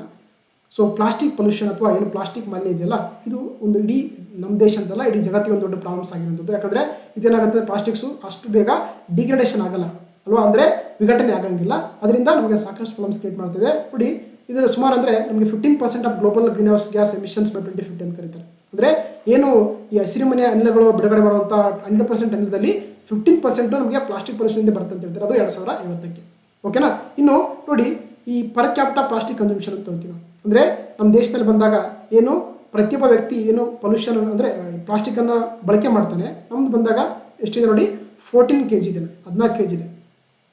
ಆದ್ರೆ ಈ ಡೆವಲಪ್ಡ್ ಕಂಟ್ರಿ ಎಷ್ಟಿದೆ ನೋಡಿ 100 kg ಜಾಸ್ತಿ ಇದೆ. ಜಗತ್ತಿನ ಎಷ್ಟಿದೆ ನೋಡಿ 35 kg ಇದೆ. ಅಂದ್ರೆ ಬೇರೆ ದೇಶಗಳು ಕಂಪೇರ್ ಮಾಡಿದಾಗ ನಮ್ದು ಏನು ಪರ್ ಕ್ಯಾಪಿಟಾ ಪ್ಲಾಸ್ಟಿಕ್ ಕನ್ಸಂಪ್ಷನ್ ಇದೆಯಲ್ಲ ಬಹಳ ಕಡಿಮೆ ಇದೆ ಅಂತ ಅರ್ಥ. ಸೊ ಅದನ್ನು ಕೊಟ್ಟಿದ್ದಾರೆ. ಸೊ ಅದು ಆಪ್ಷನ್ 3 ಕೂಡ ಕರೆಕ್ಟ್ ಆಗುತ್ತೆ. ಸೊ ಇಲ್ಲಿ option A is the right answer, wrong statement ಅಂತ. Okay, yes. ನೋಡ್ತಾ ಹೋಗೋಣ ನೆಕ್ಸ್ಟ್. ಸತತ್ ಯೋಜನೆಯು ಇದಕ್ಕೆ ಸಂಬಂಧಪಟ್ಟಂತೆ ಕೊಟ್ಟಿದ್ದಾರೆ. The Satat scheme is related ಅಂತ ಕೇಳ್ತಾರೆ. ಒಂದು ಸ್ಕೀಮ್ ಮಾಡಿದರೆ ಸತತ್ ಅಂತ ಕರೀತಾರೆ. ಇದು ಏನಕ್ಕೆ ಸಂಬಂಧಪಟ್ಟಿದೆ ಅಂದ್ರೆ ಆಕ್ಚುಲಿ ಇದು ಸಂಬಂಧಪಟ್ಟದ್ದು ಸಾರಿಗೆ. It is related to the transportation. So ಹಾಗಾಗಿ option B is the right answer. ನೋಡಿ ನಮಗೆ ಮೆನ್ಷನ್ ಮಾಡ್ತಾ ಸಮಯದಲ್ಲಿ ಕೆಲವೊಂದು ಸ್ಕೀಮ್ಗಳನ್ನು. ಅದು ನ್ಯಾಷನಲ್ ಕ್ಲೀನ್ ಏರ್ ಪ್ರೋಗ್ರಾಮ್ ಅಂತ 2019ರಲ್ಲಿ ಒಂದು ಪ್ರೋಗ್ರಾಮ್ ಲಾಂಚ್ ಮಾಡ್ತಾ ಹೋಗ್ತಾರೆ. ಅದರಲ್ಲಿ ಹಲವಾರು ಸ್ಕೀಮ್ಗಳು, ಫಾರ್ ಎಕ್ಸಾಂಪಲ್ ಅಂದರೆ ನಮಗೆ ಸ್ವಚ್ಛ ಭಾರತ್ ಮಿಷನ್ ಆಗಿರ್ಬೋದು, ಅದೇ ರೀತಿ ಅಮೃತ್ ಸ್ಕೀಮ್ ಆಗಿರ್ಬೋದು, ಸ್ಮಾರ್ಟ್ ಸಿಟಿ ಮಿಷನ್ ಸ್ಕೀಮ್ ಆಗಿರ್ಬೋದು, ಇನ್ನೊಂದು ಬಂದು ಸತತ್ ಸ್ಕೀಮ್ ಆಗಿರ್ಬೋದು, ಅದೇ ರೀತಿ ನಗರವನ ಯೋಜನೆ ಅಂತ ಕರಿಬೋದು. ಓಕೆನಾ. ಈ ಸತತ್ ಇದೆಯಲ್ಲ, ಇದರ ಫುಲ್ ಫಾರ್ಮ್ ಬಂದು sustainable alternative towards affordable transportation ಕರೀತಾರೆ. ಅಂದರೆ ನಮ್ಮ ಏನು ಒಂದು ಸಾರಿಗೆ ಇದೆಯಲ್ಲ ಅದನ್ನು ತುಂಬ ಸುಸ್ಥಿರವಾಗಿ ಬಳಸ್ಕೊಳ್ಳೋಕ್ಕೆ ಒಂದು ಸ್ಕೀಮ್ ಮಾಡ್ತಾ ಹೋಗ್ತಾರೆ. ಅದನ್ನು ನಾವು ಸತತ್ ಸ್ಕೀಮ್ ಅಂತ ಕರೀತಾರೆ. ಇದನ್ನು ಲಾಂಚ್ ಮಾಡಿದ್ದಾರೆ ಅಂದರೆ ministry of petroleum and natural gas, ಅಂದರೆ ನೈಸರ್ಗಿಕ ಅನಿಲ ಮತ್ತು ಪೆಟ್ರೋಲಿಯಂ ಸಚಿವಾಲಯ ಮಾಡುತ್ತೆ ಈ ಒಂದು ಸತತ ಅನ್ನುವಂಥ ಸ್ಕೀಮನ್ನು ಲಾಂಚ್ ಮಾಡಿದೆ. ಸೊ ಹಾಗಾಗಿ option B is the right answer. Next ನೋಡ್ತಾ ಪಂಚಾಮೃತಕ್ಕೆ ಸಂಬಂಧಪಟ್ಟಂತೆ ಈ ಕೆಳಗಿನಗಳಲ್ಲಿ ಯಾವ ಹೇಳಿಕೆಯು ತಪ್ಪಾಗಿದೆ ಅಂತ ಕೇಳ್ತಾರೆ. Which of the following statements are incorrect regarding the Panchamrit scheme ಅಂತ ಕೇಳ್ತಾರೆ. ನೋಡ್ತಾ 2030ರ ವೇಳೆಗೆ 500 ಗಿಗಾವ್ಯಾಟ್ ಪಳೆಯುಳಿಕೆಯೇತರ ಅಂದರೆ ನಾನ್ ಫೋಸೈಲ್ ಫ್ಯೂಯಲ್ ಎನರ್ಜಿಯನ್ನ ಶಕ್ತಿ ಸಾಮರ್ಥ್ಯವನ್ನು ತಲುಪಲು ಕೊಟ್ಟಿದ್ದಾರೆ. ಬಿ ಬಂದು 2030ರ ವೇಳೆಗೆ ನವೀಕರಿಸಬಹುದಾದ ಇಂಧನದಿಂದ 50% ಇಂಧನವನ್ನು ಬಳಕೆ ಮಾಡುವಂತ ಕೊಟ್ಟಿದ್ದಾರೆ. ಮೂರನೇದು ಸಿ ಬಂದು 2050ರ ವೇಳೆಗೆ ನಿವ್ವಳ ಶೂನ್ಯ ಹೊರಸೂಸುವ ಗುರಿಯನ್ನು ಸಾಧಿಸುವುದು, ಅಂದರೆ ಏನು ಕರಿತೀವಿ ನಾವು ನೆಟ್ ಜೀರೋ ಎಮಿಷನ್ಸ್ ಬೈ 2050 ಅಂತ ಕೊಟ್ಟಿದ್ದಾರೆ. ಅದೇ ರೀತಿ ಆಪ್ಷನ್ ಡಿ ಯಲ್ಲಿ ಆರ್ಥಿಕತೆ ಇಂಗಾಲದ ತೀವ್ರತೆಯನ್ನ 2005ರ ಮಟ್ಟಕ್ಕಿಂತ ಅಂದರೆ 2030ಕ್ಕೆ ಮಾಡ್ತೀನಿ ಅಂತ ಹೇಳಿದ್ರೆ ಸುಮಾರು 40% ಕಡಿಮೆ ಮಾಡ್ತೀನಿ ಅಂತ ಹೇಳಿದ್ದಾರೆ. ಸೊ ಹಾಗಾದ್ರೆ ಇಲ್ಲಿ ಕೊಟ್ಟಂಥದ್ದು ಯಾವ್ದು ಹೇಳಿಕೆ ತಪ್ಪಾಗಿದೆ ಅಂತಂದ್ರೆ ಸೊ ಆಪ್ಷನ್ ಸಿ ಇದೆಯಲ್ಲ ಇದು ತಪ್ಪಾಗಿದೆ. ಏನಂದ್ರೆ ಈ ನಿವ್ವಳ ಶೂನ್ಯ ಹೊರಸೂಸುವಿಕೆ ಅಥವಾ ನೆಟ್ ಜೀರೋ ಎಮಿಷನ್ ಬೈ 2050 ಅಲ್ಲ, ಅದು 2070. So that is option C is the wrong statement to right answer ಆಗುತ್ತೆ. Okay, option C is the right answer. ನೋಡಿ ಇಲ್ಲಿ ನಮಗೆ ಕೊಟ್ಟಿದ್ದಾರೆ, ಮೋದಿ ಅವರು ಏನು ಮಾಡ್ತಾರೆ ಅಂದ್ರೆ ಆಕ್ಚುಲಿ ಒಂದು ಘೋಷಣೆ ಮಾಡ್ತಾರೆ, ಅದು ನಾವು ಪಂಚಾಮೃತ ಅಂದ್ರೆ ಇಲ್ಲಿ 5 ಘೋಷಣೆಗಳ ಮಾಡ್ತಾ ಹೋಗ್ತಾರೆ. ಅದಕ್ಕೆ ಅದನ್ನು ಶಾರ್ಟ್ ಕಟ್ ಆಗಿದ್ನ ಪಂಚಾಮೃತ ಅಂತ ಕರೀತಾರೆ. ಇದು ಹವಾಮಾನ ಬದಲಾವಣೆಗೆ ಸಂಬಂಧಪಟ್ಟಂತ ಒಂದು ಘೋಷಣೆ ಆಗ್ತಾ ಹೋಗುತ್ತೆ, ಅದು ಇಂಟರ್ನ್ಯಾಷನಲ್ ಆಗಿ. ಏನಾಯ್ತು 5 ಅಂದ್ರೆ ಘೋಷಣೆ ಮಾಡ್ತಾ ಹೋಗೋಣ. ಒಂದು first India will reach the non fossil energy ಅಂದ್ರೆ ಪಳೆಯುಳಿಕೆ ಒಲ್ಲದ ಇಂಧನ ಮಾಡ್ತೀವಿ ಅಂತ ಹೇಳಿದ್ರೆ ಸುಮಾರು 2030ಕ್ಕೆ 500 ಗಿಗಾವ್ಯಾಟ್ ಅನ್ನ ಪ್ರೊಡಕ್ಷನ್ ಮಾಡ್ತೀವಿ ಅಂತ ಹೇಳಿದ್ದಾರೆ, ಸಾಮರ್ಥ್ಯ ಪಡಿತೀವಿ ಅಂತ ಹೇಳಿದ್ದಾರೆ. ಸೊ ಅದು ಫಸ್ಟ್ ಒಂದು ಪಂಚಾಮೃತ ಯೋಜನೆ ಆಗಿದೆ. ಎರಡನೇದು ಬಂದು India will meet 50% of energy ಏನಂತಂದ್ರೆ ಅದನ್ನ ರಿನ್ಯೂಬಲ್ ಎನರ್ಜಿ ಮಾಡ್ತೀವಿ ಅಂತ ಹೇಳಿದರೆ ಅದು 2030ಗೆ. ಮೂರನೇದು ಬಂದು total reduce the total projected carbon emissions ಅಂದ್ರೆ ಏನಂದ್ರೆ 2030 ಇದೆಯಲ್ಲ ಸುಮಾರು ಅಂದ್ರೆ ನಾವು 1 billion tons of carbon emissions ಅನ್ನ ಕಡಿಮೆ ಮಾಡ್ತೀವಿ ಅಂತ ಹೇಳಿದ್ದಾರೆ. ಯಾವಾಗ 2030ಕ್ಕೆ. ಅದೇ ರೀತಿ 2030 ಏನ್ ಮಾಡ್ತೀವಿ ಅಂತ ಹೇಳಿದ್ರೆ ಈ ಕಾರ್ಬನ್ ಇಂಟೆನ್ಸಿಟಿ ಎಕನಾಮಿ ಇದೆಯಲ್ಲ ಅದನ್ನ ಏನ್ ಮಾಡ್ತೀವಿ ಅಂತ ಹೇಳಿದ್ರೆ 40% ಕಡಿಮೆ ಮಾಡ್ತೀವಿ ಅಂತ ಹೇಳಿದ್ದಾರೆ. ಜೊತೆಗೆ 2070ಕ್ಕೆ ಏನ್ ಹೇಳಿದ್ದಾರೆ ಅಂದ್ರೆ ನಮ್ಮ ದೇಶವನ್ನ ನೆಟ್ ಜೀರೋ ಕಂಟ್ರಿ ಮಾಡ್ತೀವಿ ಅಂತ ಹೇಳಿದ್ದಾರೆ. ನೋಡಿ ಈ ನೆಟ್ ಜೀರೋ ಕಂಟ್ರಿ ಅಂದ್ರೆ net zero emission country, net zero ಏನಂದ್ರೆ ಈ ಸಾಮಾನ್ಯವಾಗಿ ನಮ್ಮ ಏನು ಒಂದು ಪರಿಸರ ಇದೆಯಲ್ಲ ಅಲ್ಲಿ ಅಂದ್ರೆ ಆಲ್ರೆಡಿ ಈ ಕಾರ್ಬನ್ ಡೈಆಕ್ಸೈಡ್ ಎಮಿಷನ್ಸ್ ಇದ್ದೇ ಇರುತ್ತೆ, ಕಾರ್ಬನ್ ಎಮಿಷನ್ಸ್ ಇದ್ದೇ ಇರುತ್ತೆ, ಹೌದಾ. ಅಂದ್ರೆ ಏನು ನಾವು ಮ್ಯಾನ್ ಮೇಡ್, ಫಾರ್ ಎಕ್ಸಾಂಪಲ್ ನಾವು ಕಂಪನಿ ಅಂದ್ರೆ ಯಾವುದೋ ಕಾರ್ಖಾನೆಗಳ ಮುಖಾಂತರ, ಯಾವುದೋ ಸುಡೋದ್ರ ಮುಖಾಂತರ, ಮೋಟರ್ ವೆಹಿಕಲ್ಗಳ ಮುಖಾಂತರ ಏನೋ ಒಂದು ಎಮಿಷನ್ಸ್ ಮಾಡ್ತಿರ್ತೀವಲ್ಲ ಅದನ್ನ ಜೀರೋ ಮಾಡೋದು. ಅಂದ್ರೆ ನ್ಯಾಚುರಲ್ ಆಗಿರ್ಬೇಕಾದ್ರೆ ಕಾರ್ಬನ್ ಇದ್ದೇ ಬೇಕಲ್ವಾ, ಅದರಿಂದ ಏನಾಗುತ್ತೆ ನಮ್ಮ ಭೂಮಿ ಹೀಟ್ ಆಗಿರುತ್ತೆ. ಅಂದ್ರೆ ನಾವು ಏನು ಮ್ಯಾನ್ ಮೇಡ್ ಆಗಿ ಪ್ರೊಡಕ್ಷನ್ ಮಾಡ್ತಿದ್ವಿ ಅದನ್ನ ಮಾತ್ರ ಜೀರೋ ಮಾಡೋದು, that is called the net zero carbon emissions ಅಂತ ಕರೀತಾರೆ. ಓಕೆನಾ. ಅಂದ್ರೆ ಕಂಪ್ಲೀಟ್ ಜೀರೋ ಮಾಡೋಕ್ಕಾಗಲ್ಲ, ಬಟ್ ಓನ್ಲಿ ಏನು ಆರ್ಟಿಫಿಷಿಯಲ್ ಆಗಿ ಕ್ರಿಯೇಟ್ ಮಾಡಿರ್ತಾರೆ ಅದನ್ನ ಮಾತ್ರ ಜೀರೋ ಮಾಡ್ಕೊಳ್ಳೋದು.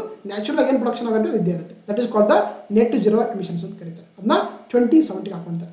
ಓಕೆನಾ. ಸೊ ಇಲ್ಲಿ ಎಷ್ಟು ಕೊಟ್ಟಿದ್ದಾರೆ 2050 ಕೊಟ್ಟಿದ್ದಾರೆ, ಹಾಗಾಗಿ option C is the right answer. Next ನೋಡ್ತಾ ಗೃಹ ಬಳಕೆ ವೆಚ್ಚ ಸಮೀಕ್ಷೆ ಅಂತ ಕರೀತಾರೆ. ಒಂದು ಸಮೀಕ್ಷೆ ಮಾಡ್ತಾರೆ, ಅದನ್ನ ಏನು ಕರಿತೀವಿ ನೋಡಿ house hold consumption expenditure survey ಅಂತ ಕರೀತಾರೆ.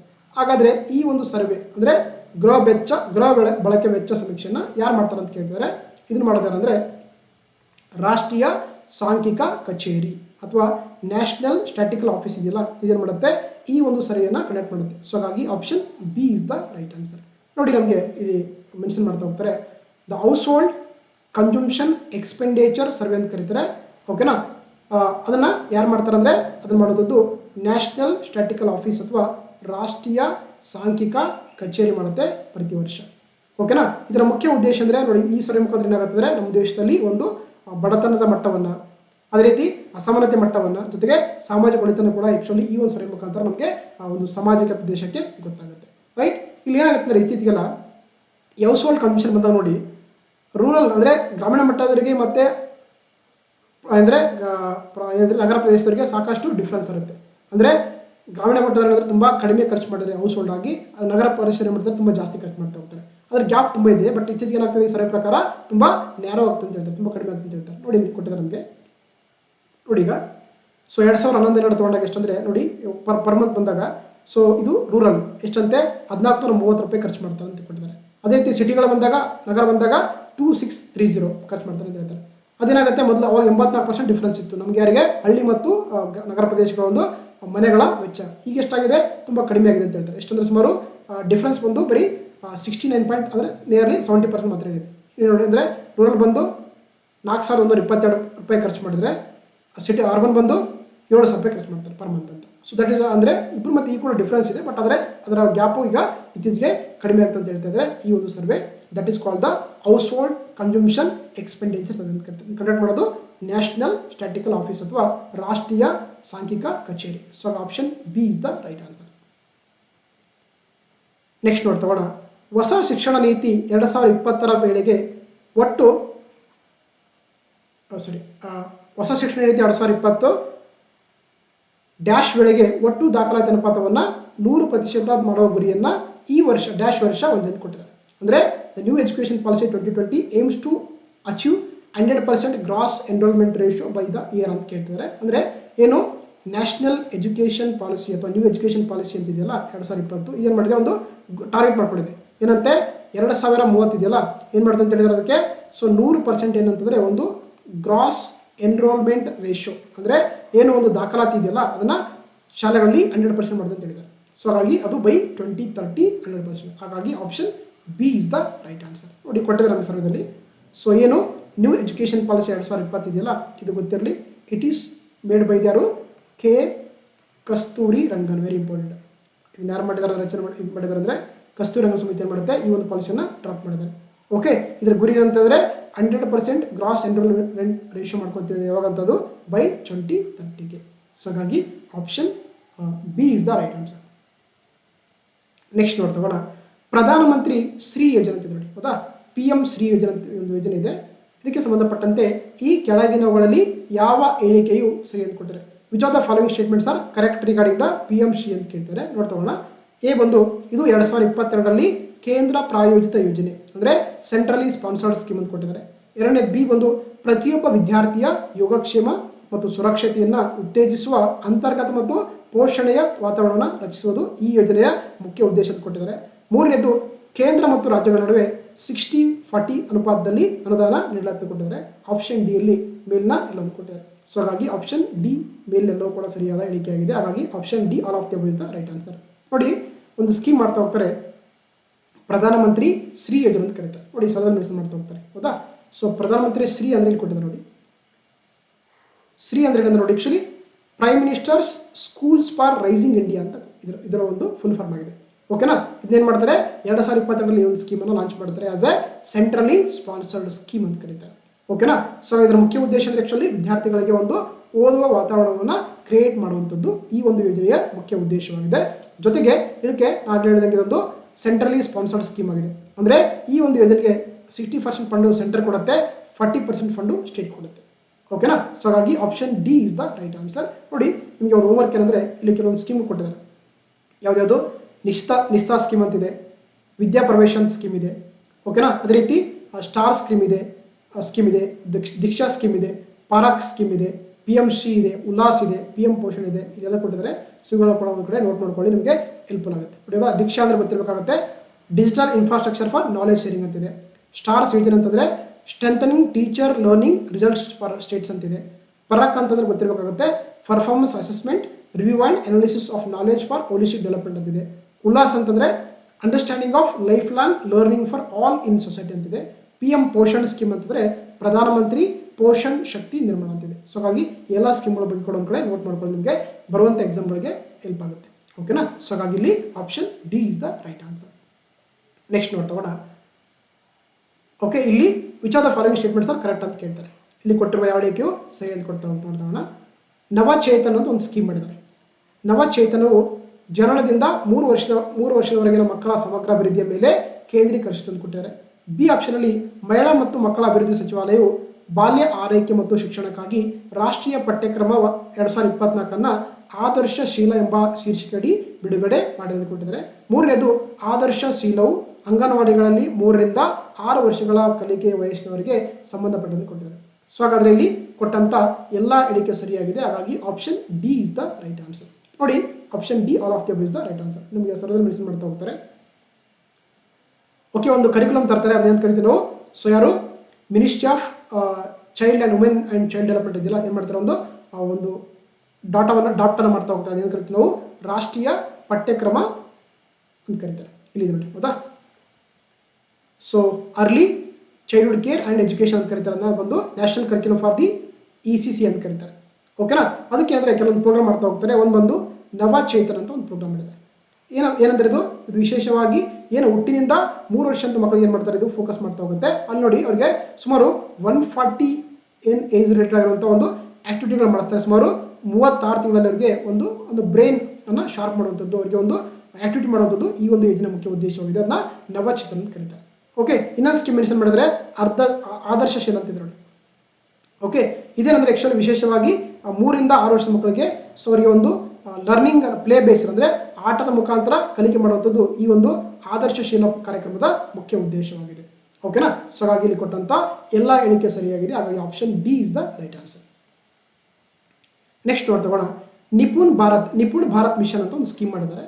ಸಂಬಂಧಪಟ್ಟಂತೆ ಈ ಕೆಳಗಿನವುಗಳಲ್ಲಿ ಯಾವ ಎಣಿಕೆಗಳು ಸರಿಯಾಗಿ ಅಂತ ಕೊಟ್ಟಿದೆ. Which are the following statements are correct regarding the Nipun Bharat mission ಅಂತ ಕೇಳ್ತಾರೆ. ನೋಡ್ತಗೋಣ.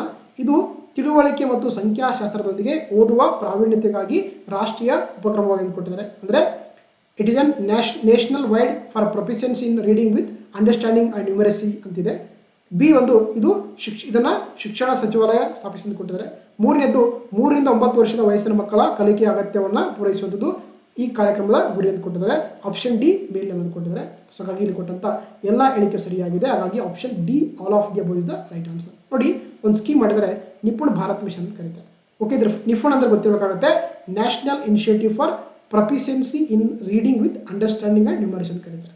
ಓಕೆನಾ. ಲಾಂಚ್ ಮಾಡಿದ್ದಾರೆ ಅಂದ್ರೆ ಮಿನಿಸ್ಟ್ರಿ ಆಫ್ ದಿ ಎಜುಕೇಶನ್ ಅಂತ ಕರೀತಾರೆ. ಇದು ಕೇವಲ 3 ರಿಂದ 9 ವರ್ಷದ ಮಕ್ಕಳಿಗೆ, ಅಂದ್ರೆ so up to 3rd standard ಮಕ್ಕಳಿಗೆ ಮಾತ್ರ ಈ ಒಂದು ಸ್ಕೀಮು ಅಪ್ಲಿಕೇಬಲ್ ಆಗ್ತಾ ಹೋಗುತ್ತೆ. ಸೊ ಇಲ್ಲಿ ಕೊಟ್ಟಂತ ಎಲ್ಲ ಎಣಿಕೆ ಸರಿಯಾಗಿದೆ. Option D is the right answer. ನೋಡಿ, ಸರದಲ್ಲಿ ಮೆನ್ಷನ್ ಮಾಡ್ತಾ ಹೋಗ್ತಾರೆ. ಸೊ ನಿಪುಣ್ ಭಾರತ್, ಹೌದಾ, national initiative for proficiency in reading and with understanding and numeracy ಅಂತ ಕರೀತಾರೆ. ಅಂದ್ರೆ ಶಾರ್ಟ್ಕಟ್ ಆಗಿ ನಿಪುಣ್ ಭಾರತ್ ಅಂತ ಕರೀತಾರೆ. ಇದರೇನಂದ್ರೆ ಆಕ್ಚುಲಿ ಇದು ಗ್ರೇಡ್ 3 ವರೆಗೆ, ಅಂದ್ರೆ ಗ್ರೇಡ್ 1 to 3 ವರೆಗೆ ಮಾತ್ರ ಆಕ್ಚುಲಿ ಇದು ಏನಂತಂದ್ರೆ ಅವರಿಗೆ ಸೊ ವಿಶೇಷವಾಗಿ ಪೆಡಾಲಜೀಸ್ ಮತ್ತೆ ಟೀಚಿಂಗ್ ಮೆಥಡ್ಸ್ಗಳನ್ನ ಆ ಮಕ್ಕಳಿಗೆ ಸೊ ಕಲಿಸ್ಕೊಡ್ತಾ ಹೋಗ್ತಾರೆ. ಅದು ಏನಂತ ಕರಿತೀವಿ ಅಂದ್ರೆ ನಾವು ಫೌಂಡೇಶನಲ್ ಲರ್ನಿಂಗ್ ಅಂಡ್ ನ್ಯೂಮರಸಿ ಅಂತ ಕರೀತಾರೆ. ಸೊ ಹಾಗಾಗಿ option D is the right answer. Next ನೋಡ್ತಗೋಣ.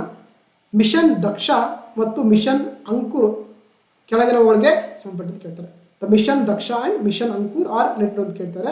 Actually 2 ಮಿಷನ್ಗಳಿದೆಯಲ್ಲ, ಇದು ಸಂಬಂಧಪಟ್ಟಂತದ್ದು ಶಿಕ್ಷಣಕ್ಕೆ ಸಂಬಂಧಪಟ್ಟಂತ ಒಂದು ಸ್ಕೀಮ್ಗಳಾಗಿದೆ. ಸೊ ಹಾಗಾಗಿ option D education is the right answer. ನೋಡಿ, ಸರದಲ್ಲಿ ಮೆನ್ಷನ್ ಮಾಡ್ತಾ ಹೋಗ್ತಾರೆ. ಏನು ಮಧ್ಯಪ್ರದೇಶ ಮಾಡುತ್ತೆ, ಒಂದು ಸ್ಕೀಮ್ ಮಾಡಿದೆ, ಅದನ್ನು ನಾವು ಮಿಷನ್ ಅಂಕುರ್ ಅಂತ ಕರೀತಾರೆ. ಬಿಹಾರ ಸರ್ಕಾರ ಒಂದು ಸ್ಕೀಮ್ ಮಾಡಿದೆ, ಅದೇನು ಕರಿತೀವಿ ಅಂದ್ರೆ ನಾವು ಮಿಷನ್ ದಕ್ಷ ಅಂತ ಕರೀತಾರೆ. ಈಗ ನೋಡಿ, ನಮ್ಮ ರಾಜ್ಯದಲ್ಲಿ ಕೂಡ ಒಂದು ಸ್ಕೀಮ್ ಮಾಡಿದ್ರೆ ಅದನ್ನು ಏನು ಕರಿತಿದ್ರೆ ಮರು ಸಿಂಚನ ಅಂತ ಕರೀತಾರೆ. ಕರ್ನಾಟಕ ಸರ್ಕಾರ ಒಂದು ಸ್ಕೀಮ್ ಮಾಡಿದೆ, ಮರು ಸಿಂಚನ ಅಂತ ಕರೀತಾರೆ. ನೋಡಿ, ಈಗ ಸಾಮಾನ್ಯವಾಗಿ ವಿದ್ಯಾರ್ಥಿಗಳು ಅಂದ ತಕ್ಷಣ 2 ಥರ ವಿದ್ಯಾರ್ಥಿಗಳು ಇರ್ತಾರೆ. ಒಬ್ಬರು ತುಂಬಾ ಫಾಸ್ಟ್ ಲರ್ನರ್ಸ್ ಇರ್ತಾರೆ, ಇನ್ನೊಬ್ಬರು ತುಂಬಾ ಸ್ಲೋ ಲರ್ನರ್ ಇರ್ತಾರೆ, ಹೌದಾ. ಸೊ ಹಾಗಾಗಿ ಯಾರು ತುಂಬಾ ವೀಕ್ ಲರ್ನರ್ಸ್ ಇರ್ತಾರೆ, ತುಂಬಾ ಒಂದು ಕಲಿಕೆಯಲ್ಲಿ ಅವರ ಒಂದು ಏನಂದ್ರೆ ಕಲಿಕೆ ತುಂಬಾ ವೀಕ್ ಆಗಿರುತ್ತೆ, ಅವ್ರಿಗೆ ಏನಂತಂದ್ರೆ ಆಕ್ಚುಲಿ ಸೊ ಅಗೇನ್ ಅಂದ್ರೆ ಪರ್ಸನಲೈಸ್ ಅಂದ್ರೆ ವೈಯಕ್ತಿಕವಾಗಿ ಅವರಿಗೆ ಮೆಂಟರಿಂಗ್ ಮಾಡೋದ್ರ ಮುಖಾಂತರ ಅವರನ್ನ ಕೂಡ ಒಂದು ಮುನ್ನೆಲೆಗೆ ತರುವಂಥದ್ದು ಈ ಒಂದು ಸ್ಕೀಮ್ಗಳ ಮುಖ್ಯ ಉದ್ದೇಶವಾಗಿದೆ. ಅಂದ್ರೆ ಮಿಷನ್ ಅಂಕುರ್ ಆಗಿರ್ಬೋದು, ಹೌದಾ, ಅದೇ ರೀತಿ ಮಿಷನ್ ದಕ್ಷ ಆಗಿರ್ಬೋದು, ಮರುಸಿಂಚನ ಆಗಿರ್ಬೋದು. ಅಂದ್ರೆ ಯಾವೆಲ್ಲ ವಿದ್ಯಾರ್ಥಿಗಳು ಕಲಿಕೆಯಲ್ಲಿ ತುಂಬಾ ಮಂದಗತಿಯಲ್ಲಿ ಇರ್ತಾರೆ, ಅವರನ್ನ ಕೂಡ ಒಂದು ಪರ್ಸನಲ್ ಮೆಂಟರಿಂಗ್ ಮುಖಾಂತರ ಅವರನ್ನ ಕೂಡ ಒಂದು ಸ್ಪೀಡ್ ಲೆವೆಲ್ ತರುವಂಥದ್ದು ಈ ಒಂದು ಮಿಷನ್ಗಳ ಮುಖ್ಯ ಉದ್ದೇಶವಾಗಿದೆ. ಸೊ ಹಾಗಾಗಿ option A is the right answer. ಇನ್ನೊಂದು ಸ್ಕೀಮ್ ಮಾಡಿದ್ರೆ ನೋಡಿ, ನೋಡಿ ಸಾರ್ಥಕ್ ಒಂದು ಸ್ಕೀಮ್ ಇದೆ. ಸಾರ್ಥಕ್ ಅಂತ ಮೆನ್ಷನ್ ಮಾಡಿದ್ರೆ ಸ್ಕೀಮ್ ಬಜೆಟ್ ಸರ್ವೆಯಲ್ಲಿ. ಸಾರ್ಥಕ್ ಅಂದ್ರೆ students and teachers holistic advancement through quality education ಕರೀತಾರೆ. ಸೊ ಇದನ್ನು ಕೂಡ ನೋಡ್ಕೊಳ್ಳಿ. ಇದು ಕೂಡ ಹಾಗೆ ವಿದ್ಯಾರ್ಥಿಗಳ ಒಂದು ಸೊ ಪರ್ಸನಲ್ ಟ್ಯೂಟರ್ ಅಂದ್ರೆ ಟ್ಯೂಷನ್ಗಳ ಮುಖಾಂತರವನ್ನು ಕೂಡ ಸೊ ಒಂದು ಸ್ಟ್ರಾಂಗ್ ಮಾಡೋದು ಅಂದ್ರೆ ಸ್ಪೀಡ್ ಮಾಡೋದು ಈ ಒಂದು ಯೋಜನೆಯ ಮುಖ್ಯ ಉದ್ದೇಶವಾಗಿದೆ. ನೆಕ್ಸ್ಟ್ ನೋಡ್ತಗೋಣ. ನಲಿ ಕಲಿ ಯೋಜನೆಗೆ ಸಂಬಂಧಪಟ್ಟಂತೆ ಈ ಕೆಳಗಿನವುಗಳಲ್ಲಿ ಯಾವ ಹೇಳಿಕೆಯು ತಪ್ಪಾಗಿದೆ? Which of the following statements are incorrect regarding the Nali Kali ಯೋಜನಾ? ನೋಡ್ತಗೋಣ. ಇದನ್ನು ಕರ್ನಾಟಕ ರಾಜ್ಯ ಸರ್ಕಾರವು 1995ರಲ್ಲಿ ಪ್ರಾರಂಭಿಸಲಾಯಿತು. ಬಿ ಇದು ಸ್ವಯಂ ವೇಗದ ವೈಯಕ್ತಿಕಗೊಳಿಸದ ಕಲಿಕೆಯನ್ನ ಬೆಂಬಲಿಸುವ ಸಹಯೋಗದ ತರಗತಿಯ ವಾತಾವರಣ ರಚಿಸಲು ಸಮಾನ ಮನಸ್ಕ ಮತ್ತು ಗುಂಪು ಕೆಲಸದ ಮೇಲೆ ಕೇಂದ್ರೀಕರಿಸುವಂತ ಯೋಜನೆ ಅಂತ ಕೊಟ್ಟಿದ್ದಾರೆ. ಮೂರನೇದು ಸಿ ಬಂದು ಇದು 1 ರಿಂದ 10ನೇ ತರಗತಿಯ ವಿದ್ಯಾರ್ಥಿಗಳನ್ನ ಒಳಗೊಂಡಿದೆ ಅಂತ ಕೊಟ್ಟಿದ್ದಾರೆ. ಆಪ್ಷನ್ ಡಿ ಮೇಲೆ ಅಂತ ಕೊಟ್ಟಿದ್ದಾರೆ. ಸೊ ಹಾಗಾದ್ರೆ ಇಲ್ಲಿ ಕೊಟ್ಟಂತ ಹೇಳಿಕೆ ಯಾವ್ದು ತಪ್ಪಾಗಿದೆ ಅಂತಂದ್ರೆ ಆಪ್ಷನ್ ಸಿ ಇದೆಯಲ್ಲ ಇದು ಕೇವಲ 1 ರಿಂದ 3ನೇ ತರಗತಿ ವಿದ್ಯಾರ್ಥಿಗಳಿಗೆ ಮಾತ್ರ ಅಪ್ಲಿಕೇಬಲ್ ಆಗುವಂತ ಸ್ಕೀಮ್ ಆಗಿದೆ, ನಾಟ್ 10th ಅಂತ. It's only 1 to 3rd standard, not 10th. So ಹಾಗಾಗಿ option C is the right answer. Option C is the right answer. ನೋಡಿ ಇಲ್ಲಿ ಕೊಟ್ಟಿದ್ದಾರೆ ಸರ್, ನೋಡ್ತಗೋಣ. ಕೆಲವು ಸ್ಕೀಮ್ ಅದ ನಲಿ ಕಲಿ ಯೋಜನೆ ಅಂತ ಕರೀತಾರೆ. ಇದನ್ನು ಲಾಂಚ್ ಮಾಡಿದ್ದು ಕರ್ನಾಟಕ ಸರ್ಕಾರ 1995ರಲ್ಲಿ. ಓಕೆ, ಇದರ ಮುಖ್ಯ ಉದ್ದೇಶ ಅಂದ್ರೆ ಆಕ್ಚುಲಿ ಪರ್ಸನಲೈಸ್ ಲರ್ನಿಂಗ್ ಮಾಡೋದು. ಜೊತೆಗೆ ಇದಂದ್ರೆ ಓನ್ಲಿ ಗ್ರೇಡ್ 1 to 3 ಮಾತ್ರ ಕವರ್ ಮಾಡ್ತಾ ಹೋಗುತ್ತೆ, ನಾಟ್ 1 to 10th ಅಂತ ಕರೀತಾರೆ. ಸೊ ಹಾಗಾಗಿ option C is the wrong statement, right answer. Next ನೋಡ್ತಗೋಣ. ಇಲ್ಲಿ ಒಂದು ಟರ್ಮ್ ಯೂಸ್ ಮಾಡ್ತಾ ಹೋಗ್ತಾರೆ, ಟಿಮ್ ಟೇರ್ ಅಂತ ಕರೀತಾರೆ. ಓಕೆ, ಟಿಮ್ ಟೇರ್ ಅದು ಏನಾದ್ರು ಅನ್ಕೊಳ್ಳಿ, ಇಲ್ಲಿ ಕನ್ನಡದಲ್ಲಿ ತಾರೆ ಅಂತ ಆಗ್ಬಿಟ್ಟಿದೆ ಆಕ್ಚುಲಿ. ಸೊ ದ ಟಿಮ್ ಟೇರ್ ಅಥವಾ ತಾರೆ ಅಂತ ಕೂಡ ನೋ ಪ್ರಾಬ್ಲಮ್. ಸೊ ದ ಇದು ಕೆಳಗಿನ ಯಾವುದಕ್ಕೆ ಸಂಬಂಧಪಟ್ಟಂತ ಕೇಳ್ತಾರೆ. ಸೊ ಟಿಮ್ ಟಾರೆ ಅಥವಾ ಟೇರ್ ಅಥವಾ ಟಾರೆ ಇದೆಯಲ್ಲ ಇದು ಏನಂದ್ರೆ ವಿಶೇಷವಾಗಿ ಕೌಶಲ್ಯ ಅಭಿವೃದ್ಧಿಗೆ ಸಂಬಂಧಪಟ್ಟಂತ ಒಂದು ಇನಿಷಿಯೇಟಿವ್ ಆಗಿ ಅಂತ ಕರೀತಾರೆ. ಸೊ ಹಾಗಾಗಿ ಆಪ್ಷನ್ ಸಿ ಸ್ಕಿಲ್ ಡೆವಲಪ್ಮೆಂಟ್ಗೆ ಸಂಬಂಧಪಟ್ಟಂತ ಒಂದು ಟರ್ಮ್ ಅಂತಂದ್ರೆ ಅದು ಟಿಮ್ ಟೇರ್ ಅಂತ ಕರೀತಾರೆ. ಸೊ ಹಾಗಾಗಿ option C is the right answer. ನೋಡಿ ನಮಗೆ ಸ್ಥಳದಲ್ಲಿ ಮೆನ್ಷನ್ ಮಾಡ್ತಾ ಹೋಗ್ತಾರೆ. ಸೊ ಟಿಮ್ ಟೇರ್ ಅಂತ ಕರೀತಾರೆ. ಏನಂದ್ರೆ ಇದು ವಿಶೇಷವಾಗಿ ಏನು ಅಡಲಸೆಂಟ್ ಸ್ಟೂಡೆಂಟ್ಸ್ ಅಂದ್ರೆ ವಯಸ್ಕ ವಿದ್ಯಾರ್ಥಿಗಳು ಇರ್ತಾರೆ, ಅವ್ರಿಗೆ ಲೈಫ್ ಸ್ಕಿಲ್ ಅಂದ್ರೆ ಜೀವನದ ಕೌಶಲ್ಯಗಳನ್ನ, ಈಗ ಫಾರ್ ಎಕ್ಸಾಂಪಲ್ ವೊಕೇಶನಲ್ ಟ್ರೈನಿಂಗ್ ಆಗಿರ್ಬೋದು, ಆಮೇಲೆ ತಾಂತ್ರಿಕ ಕೌಶಲ್ಯಗಳಾಗಿರ್ಬೋದು. ಇದ್ರ ಮುಖಾಂತರ ಏನಂದ್ರೆ ಆಕ್ಚುಲಿ ಅವರು ತಮ್ಮ ಜೀವನದಲ್ಲಿ ಬಂದಂತ ಯಾವುದೇ ಒಂದು ಸವಾಲುಗಳನ್ನ ತುಂಬಾ ಆತ್ಮವಿಶ್ವಾಸದಿಂದ ಎದುರಿಸಕ್ಕೆ ಅವರಿಗೆ ಒಂದು ಟ್ರೈನ್ ಮಾಡಕ್ಕೆ ಈ ಒಂದು ಟಿಮ್ ಟೇರ್ ಅಂತ ಒಂದು ಇನಿಷಿಯೇಟಿವ್ ಮಾಡಿದ್ದಾರೆ. ಓಕೆನಾ. ಸೊ ಹಾಗಾಗಿ ಆಪ್ಷನ್ ಅವ್ರ ಜೊತೆಗೆ ಅವರಿಗೆ ಒಂದು ಏನಂತಾರೆ ಎಮೋಷನಲ್ ಇಂಟೆಲಿಜೆನ್ಸ್ ಸ್ಟ್ರಾಂಗ್ ಮಾಡುವಂಥದ್ದು, ಸೋಷಿಯಲ್ ವೆಲ್ಬಿಂಗ್ ಅವ್ರ ಹತ್ರ ಕ್ರಿಯೇಟ್ ಮಾಡುವಂಥದ್ದು ಈ ಒಂದು ಇನಿಷಿಯೇಟಿವ್ನ ಮುಖ್ಯ ಉದ್ದೇಶವಾಗಿದೆ. ಸೊ ಹಾಗಾಗಿ ಓವರ್ ಆಲ್ ಅಂತಂದ್ರೆ ಅವರಲ್ಲಿ ಕೌಶಲ್ಯ ಅಭಿವೃದ್ಧಿ ಮಾಡುವಂಥದ್ದು ಈ ಟಿಮ್ ಟೇರ್ನ ಮುಖ್ಯ ಉದ್ದೇಶ. ಸೊ ಹಾಗಾಗಿ option C is the right answer. Next ನೋಡ್ತಗೋಣ. ಕಂಪ್ಯೂಟರ್ ಸಾಕ್ಷರತೆ, ಮಾಹಿತಿ ಸಂವಹನ ತಂತ್ರಜ್ಞಾನ ಸಾಕ್ಷರತೆ, ಮಾಹಿತಿ ಸಾಕ್ಷರತೆ ಮತ್ತು ಮಾಧ್ಯಮ ಸಾಕ್ಷರತೆ ಎಂದು ವಿವಿಧ ರೀತಿಯಲ್ಲಿ ಉಲ್ಲೇಖಿಸಲಾಗುವ ಸಾಮರ್ಥ್ಯಗಳನ್ನು ಈ ಕೆಳಗಿನವುಗಳಲ್ಲಿ ಡಿಜಿಟಲ್ ಸಾಕ್ಷರತೆ ಎಂದು ವ್ಯಾಖ್ಯಾನಿಸಿದ ಸಂಸ್ಥೆ ಅಂತ ಕರೀತಾರೆ. ಇಲ್ಲಿ ಒಂದು ಡೆಫಿನಿಷನ್ ಕೊಟ್ಟಿದ್ದಾರೆ. ಏನಂದ್ರೆ ಡಿಜಿಟಲ್ ಲಿಟ್ರೇಸಿ ಅಂದ್ರೆ include the competencies that are variously referred to as computer literacy, information communication technology literacy, information literacy and media literacy ಅಂತ ಕರೀತಾರೆ. ಅಂದ್ರೆ ಕೆಳಗಿನ ಯಾವ ಸಂಸ್ಥೆ ಈ ಡಿಜಿಟಲ್ ಲಿಟ್ರೇಸಿ ಬಗ್ಗೆ ಡೆಫಿನೇಷನ್ ಕೊಟ್ಟಿದೆ ಅಂತ ಕೇಳ್ತಾರೆ. ಅದು ಕೊಟ್ಟಂತಹ ಸಂಸ್ಥೆ ಅಂತಂದ್ರೆ ಅದು ಯುನೆಸ್ಕೋ ಸಂಸ್ಥೆಯಾಗಿದೆ. ಸೊ ಹಾಗಾಗಿ option D is the right answer. ನೋಡಿ ನಮಗೆ ಸ್ಥಳದಲ್ಲಿ ಮೆನ್ಷನ್ ಮಾಡ್ತಾ ಹೋಗ್ತಾರೆ. ಏನು ಯುನೆಸ್ಕೋ ಇದೆಯಲ್ಲ, United Nations educational and scientific culture organisation ಇದೆಯಲ್ಲ, ಏನು ಮಾಡುತ್ತೆ ಒಂದು ಡಿಜಿಟಲ್ ಲಿಟ್ರೇಸಿ ಬಗ್ಗೆ ಅದು ಒಂದು ಡೆಫಿನೇಷನ್ ಅಥವಾ ವ್ಯಾಖ್ಯಾನವನ್ನು ಕೊಟ್ಟಿದೆ. ಅಂದ್ರೆ include the competencies that are variously referred to as computer literacy, information communication literacy, information literacy and media literacy ಇದೆಯಲ್ಲ, ಇದನ್ನ ಟೋಟಲ್ ಅಂತ ಕರೀತಾರೆ ಅಂದ್ರೆ ಡಿಜಿಟಲ್ ಲಿಟ್ರೇಸಿ ಅಂತೇಳಿ ಡೆಫಿನೇಷನ್ ಕೊಟ್ಟಿದೆ ಯುನೆಸ್ಕೋ ಸಂಸ್ಥೆ. ಸೊ ಹಾಗಾಗಿ option D is the right answer. Next ನೋಡ್ತಗೋಣ. ಈ ಕೆಳಗಿನವುಗಳಲ್ಲಿ ಪ್ರಧಾನಮಂತ್ರಿ ಈ ವಿದ್ಯಾ ಯೋಜನೆಗೆ ಸಂಬಂಧಪಟ್ಟಂತ ಯಾವ ಹೇಳಿಕೆಯು ತಪ್ಪಾಗಿದೆ? Which of the following statements are incorrect regarding the PM Vidya scheme ಅಂತ ಕೇಳ್ತಾರೆ. ನೋಡ್ತಗೋಣ. ಇದನ್ನ ಶಿಕ್ಷಣ ಸಚಿವಾಲಯವು 2020ರಲ್ಲಿ ಪ್ರಾರಂಭಿಸಿಕೊಟ್ಟಿದ್ದಾರೆ. ಬಿ ಬಂದು ಇದು ಡಿಜಿಟಲ್ ವಿಭಜನೆಯನ್ನ ನಿವಾರಿಸುವ ಮತ್ತು ರಾಷ್ಟ್ರಾದ್ಯಂತ ಎಲ್ಲಾ ಕಲಿಯುವವರಿಗೆ ಅಂತರ್ಗತ ಗುಣಮಟ್ಟದ ಶಿಕ್ಷಣವನ್ನ ಖಾತ್ರಿಪಡಿಸುವ ಗುರಿಯನ್ನು ಹೊಂದಿದ್ದು ಇದು 1 ರಿಂದ 3ನೇ ತರಗತಿ ವಿದ್ಯಾರ್ಥಿಗಳಿಗೆ ಒಳಗೊಂಡಿದೆ. ಮೂರನೇದು ಇದರ ಘಟಕಗಳು ದೀಕ್ಷಾ ಇದೆ, PM ಈ ವಿದ್ಯಾ DTH ಚಾನಲ್ ಮತ್ತು ಕಲಿಯುವವರಿಗೆ ಸ್ವಯಂ ವೇದಿಕೆಗಳಾಗಿ ಕೊಟ್ಟಿದ್ದಾರೆ. ಆಪ್ಷನ್ ಡಿ ಬಂದು ಮೇಲಿನಗಳು ಯಾವ್ದಾದ್ರು ಕೊಟ್ಟರೆ. ಸೊ ಇಲ್ಲಿ ಕೊಟ್ಟಂತ ಯಾವ ಹೇಳಿಕೆ ಕೂಡ ತಪ್ಪಾಗಿಲ್ಲ. ಸೊ ಹಾಗಾಗಿ option D none of the above is the right answer ಆಗುತ್ತೆ. ಓಕೆ ನೋಡಿ, ಈ PM ವಿದ್ಯಾ ಸ್ಕೀಮ್ ಇದೆಯಲ್ಲ, ಇದನ್ನ ಏನ್ ಮಾಡ್ತಾರೆ 2020ರಲ್ಲಿ ಮಿನಿಸ್ಟ್ರಿ ಆಫ್ ಎಜುಕೇಶನ್ ಲಾಂಚ್ ಮಾಡ್ತಾ ಹೋಗುತ್ತೆ. ಇದರ ಮುಖ್ಯ ಉದ್ದೇಶ ಅಂದ್ರೆ ಯಾರು ಕೂಡ ನಮ್ಮ ದೇಶದಲ್ಲಿ ಈ ಡಿಜಿಟಲ್ ಡಿವೈಡ್ ಅಂತ ಕರೀತಾರೆ. ಡಿಜಿಟಲ್ ಡಿವೈಡ್ ಅಂತ ನೋಡಿ, ಎಷ್ಟೋ ಜನರ ಹತ್ರ ಈಗ ವಿದ್ಯಾರ್ಥಿಗಳ ಹತ್ರ ಮೊಬೈಲ್ಗಳಿಲ್ಲ, ಮೊಬೈಲ್ಗಳ ಹತ್ರ ಇಂಟರ್ನೆಟ್ ಕನೆಕ್ಷನ್ ಇರಂಗಿಲ್ಲ. ಇಂಟರ್ನೆಟ್ ಕನೆಕ್ಷನ್ ಇದ್ದವರಿಗೆ ಎಷ್ಟೋ ಸಲ ಅವರಿಗೆ ಆ ಮೊಬೈಲ್ಗಳನ್ನ ಆಪರೇಟ್ ಮಾಡಕ್ ಬರಂಗಿಲ್ಲ, ಯೂಟ್ಯೂಬ್ ನೋಡಕ್ ಬರಂಗಿಲ್ಲ. ಅದನ್ನ ನಾವೇನ್ ಕರಿತೀವಿ ಅಂದ್ರೆ ಡಿಜಿಟಲ್ ಡಿವೈಡ್ ಅಂತ ಕರೀತಾರೆ. ಒಂದು ಕಡೆ ತಿಳಿದವರಿದ್ದಾರೆ, ಇನ್ನೊಂದು ಕಡೆ ತಿಳಿದಿದ್ದಾರೆ. That is called the digital divide ಅಂತ ಕರೀತಾರೆ. ಸೊ ಹಾಗಾಗಿ option D is the right answer. ನೋಡಿ ನಮಗೆ ಮೆನ್ಷನ್ ಮಾಡ್ತಾ ಹೋಗ್ತಾರೆ ಕೆಲವೊಂದು ಸ್ಕೀಮ್ ಅಂದ್ರೆ ಏನಂದ್ರೆ ಪ್ಲಾಟ್ಫಾರ್ಮ್ ಮಾಡ್ತಾ ಹೋಗ್ತಾರೆ. ಹೌದಾ, ದೀಕ್ಷಾ ಪೋರ್ಟಲ್ ಇದೆ, ಈ ವಿದ್ಯಾ ಸ್ಕೀಮ್ ಇದೆ, ಸ್ವಯಂ ಅಂತ ಒಂದು ಏನಂದ್ರೆ ಪೋರ್ಟಲ್ ಇದೆ, ಅದೇ ರೀತಿ ಪ್ರಧಾನಮಂತ್ರಿ ಗ್ರಾಮೀಣ ಡಿಜಿಟಲ್ ಸಾಕ್ಷರತಾ ಅಭಿಯಾನ ಅಂತಿದೆ. ಇವೆಲ್ಲ ಕೂಡ ಅಂತಂದ್ರೆ ಆಕ್ಚುಲಿ ನಮ್ಮ ದೇಶ ಇರುವಂತಹ ಒಂದು ಡಿಜಿಟಲ್ ಡಿವೈಡ್ ಅನ್ನ ಕಡಿಮೆ ಮಾಡ್ಕೊಳ್ಳಿರುವಂಥ ಒಂದು ಸ್ಕೀಮ್ಗಳಾಗಿದೆ. ಓಕೆನಾ. ಅದೇ ರೀತಿ PM ವಿದ್ಯಾ DTH ಚಾನಲ್ಗಳಿದೆ. ಸೊ ಇದ್ರ ಮುಖಾಂತರ ಸುಮಾರು ವಿದ್ಯಾರ್ಥಿಗಳಿಗೆ ಒಂದು ಆನ್ಲೈನ್ ಎಜುಕೇಶನ್ ಕೊಡುವುದು ಈ ಸ್ಕೀಮ್ನ ಮುಖ್ಯ ಉದ್ದೇಶಗಳಾಗಿದೆ. So option D is the right answer. ನೋಡಿ ಕೆಲವೊಂದು ಕೊಟ್ಟಿರೋದಾ, PM ವಿದ್ಯಾ ಸೀರೀಸ್ ಮಾಡಿದ್ದಾರೆ. ಅದೇ ರೀತಿ ದೀಕ್ಷಾ ಸ್ಕೀಮ್ಗಳಿದೆ, PM ವಿದ್ಯಾ DTH ಚಾನಲ್ಗಳಿದೆ. ಓಕೆನಾ. ಅದೇ ರೀತಿ ಏನಂದ್ರೆ ಪ್ರಶಸ್ತ ಅಂತ ಸ್ಕೀಮ್ಗಳು ಮಾಡಿದ್ದಾರೆ. ಸೊ ಎಲ್ಲ ಕೂಡ ಆಮೇಲೆ ಅದೇ ರೀತಿ ನಿಷ್ಠಾ ಅಂತ ಸ್ಕೀಮ್ಗಳಿದೆ. ಸೊ ಎಲ್ಲ ಕೂಡ ಒಂದು ನೋಡ್ಕೊಳ್ಳಿ, ನಿಮಗೆ ಮುಂದುವರುವಂಥ ಎಕ್ಸಾಮ್ಗಳಿಗೆ ಹೆಲ್ಪ್ ಉಂಟಾಗುತ್ತೆ. Okay, yes. ನೆಕ್ಸ್ಟ್ ನೋಡ್ತಗೋಣ. ಈ ಕೆಳಗಿನಗಳಲ್ಲಿ ಯಾವ ರಾಜ್ಯವು ಇಲ್ಲಂ ತೇಡಿ ಕಲ್ವಿ ಯೋಜನೆಯನ್ನ ಪ್ರಾರಂಭಿಸಿಕೊಂಡಿದ್ದಾರೆ? Which of the given state launch the Illam Thedi Kalvi scheme ಅಂತ ಒಂದು ಲಾಂಚ್ ಮಾಡಿದೆ? ಯಾವ ರಾಜ್ಯ ಅಂತ ಕೇಳ್ತಾರೆ.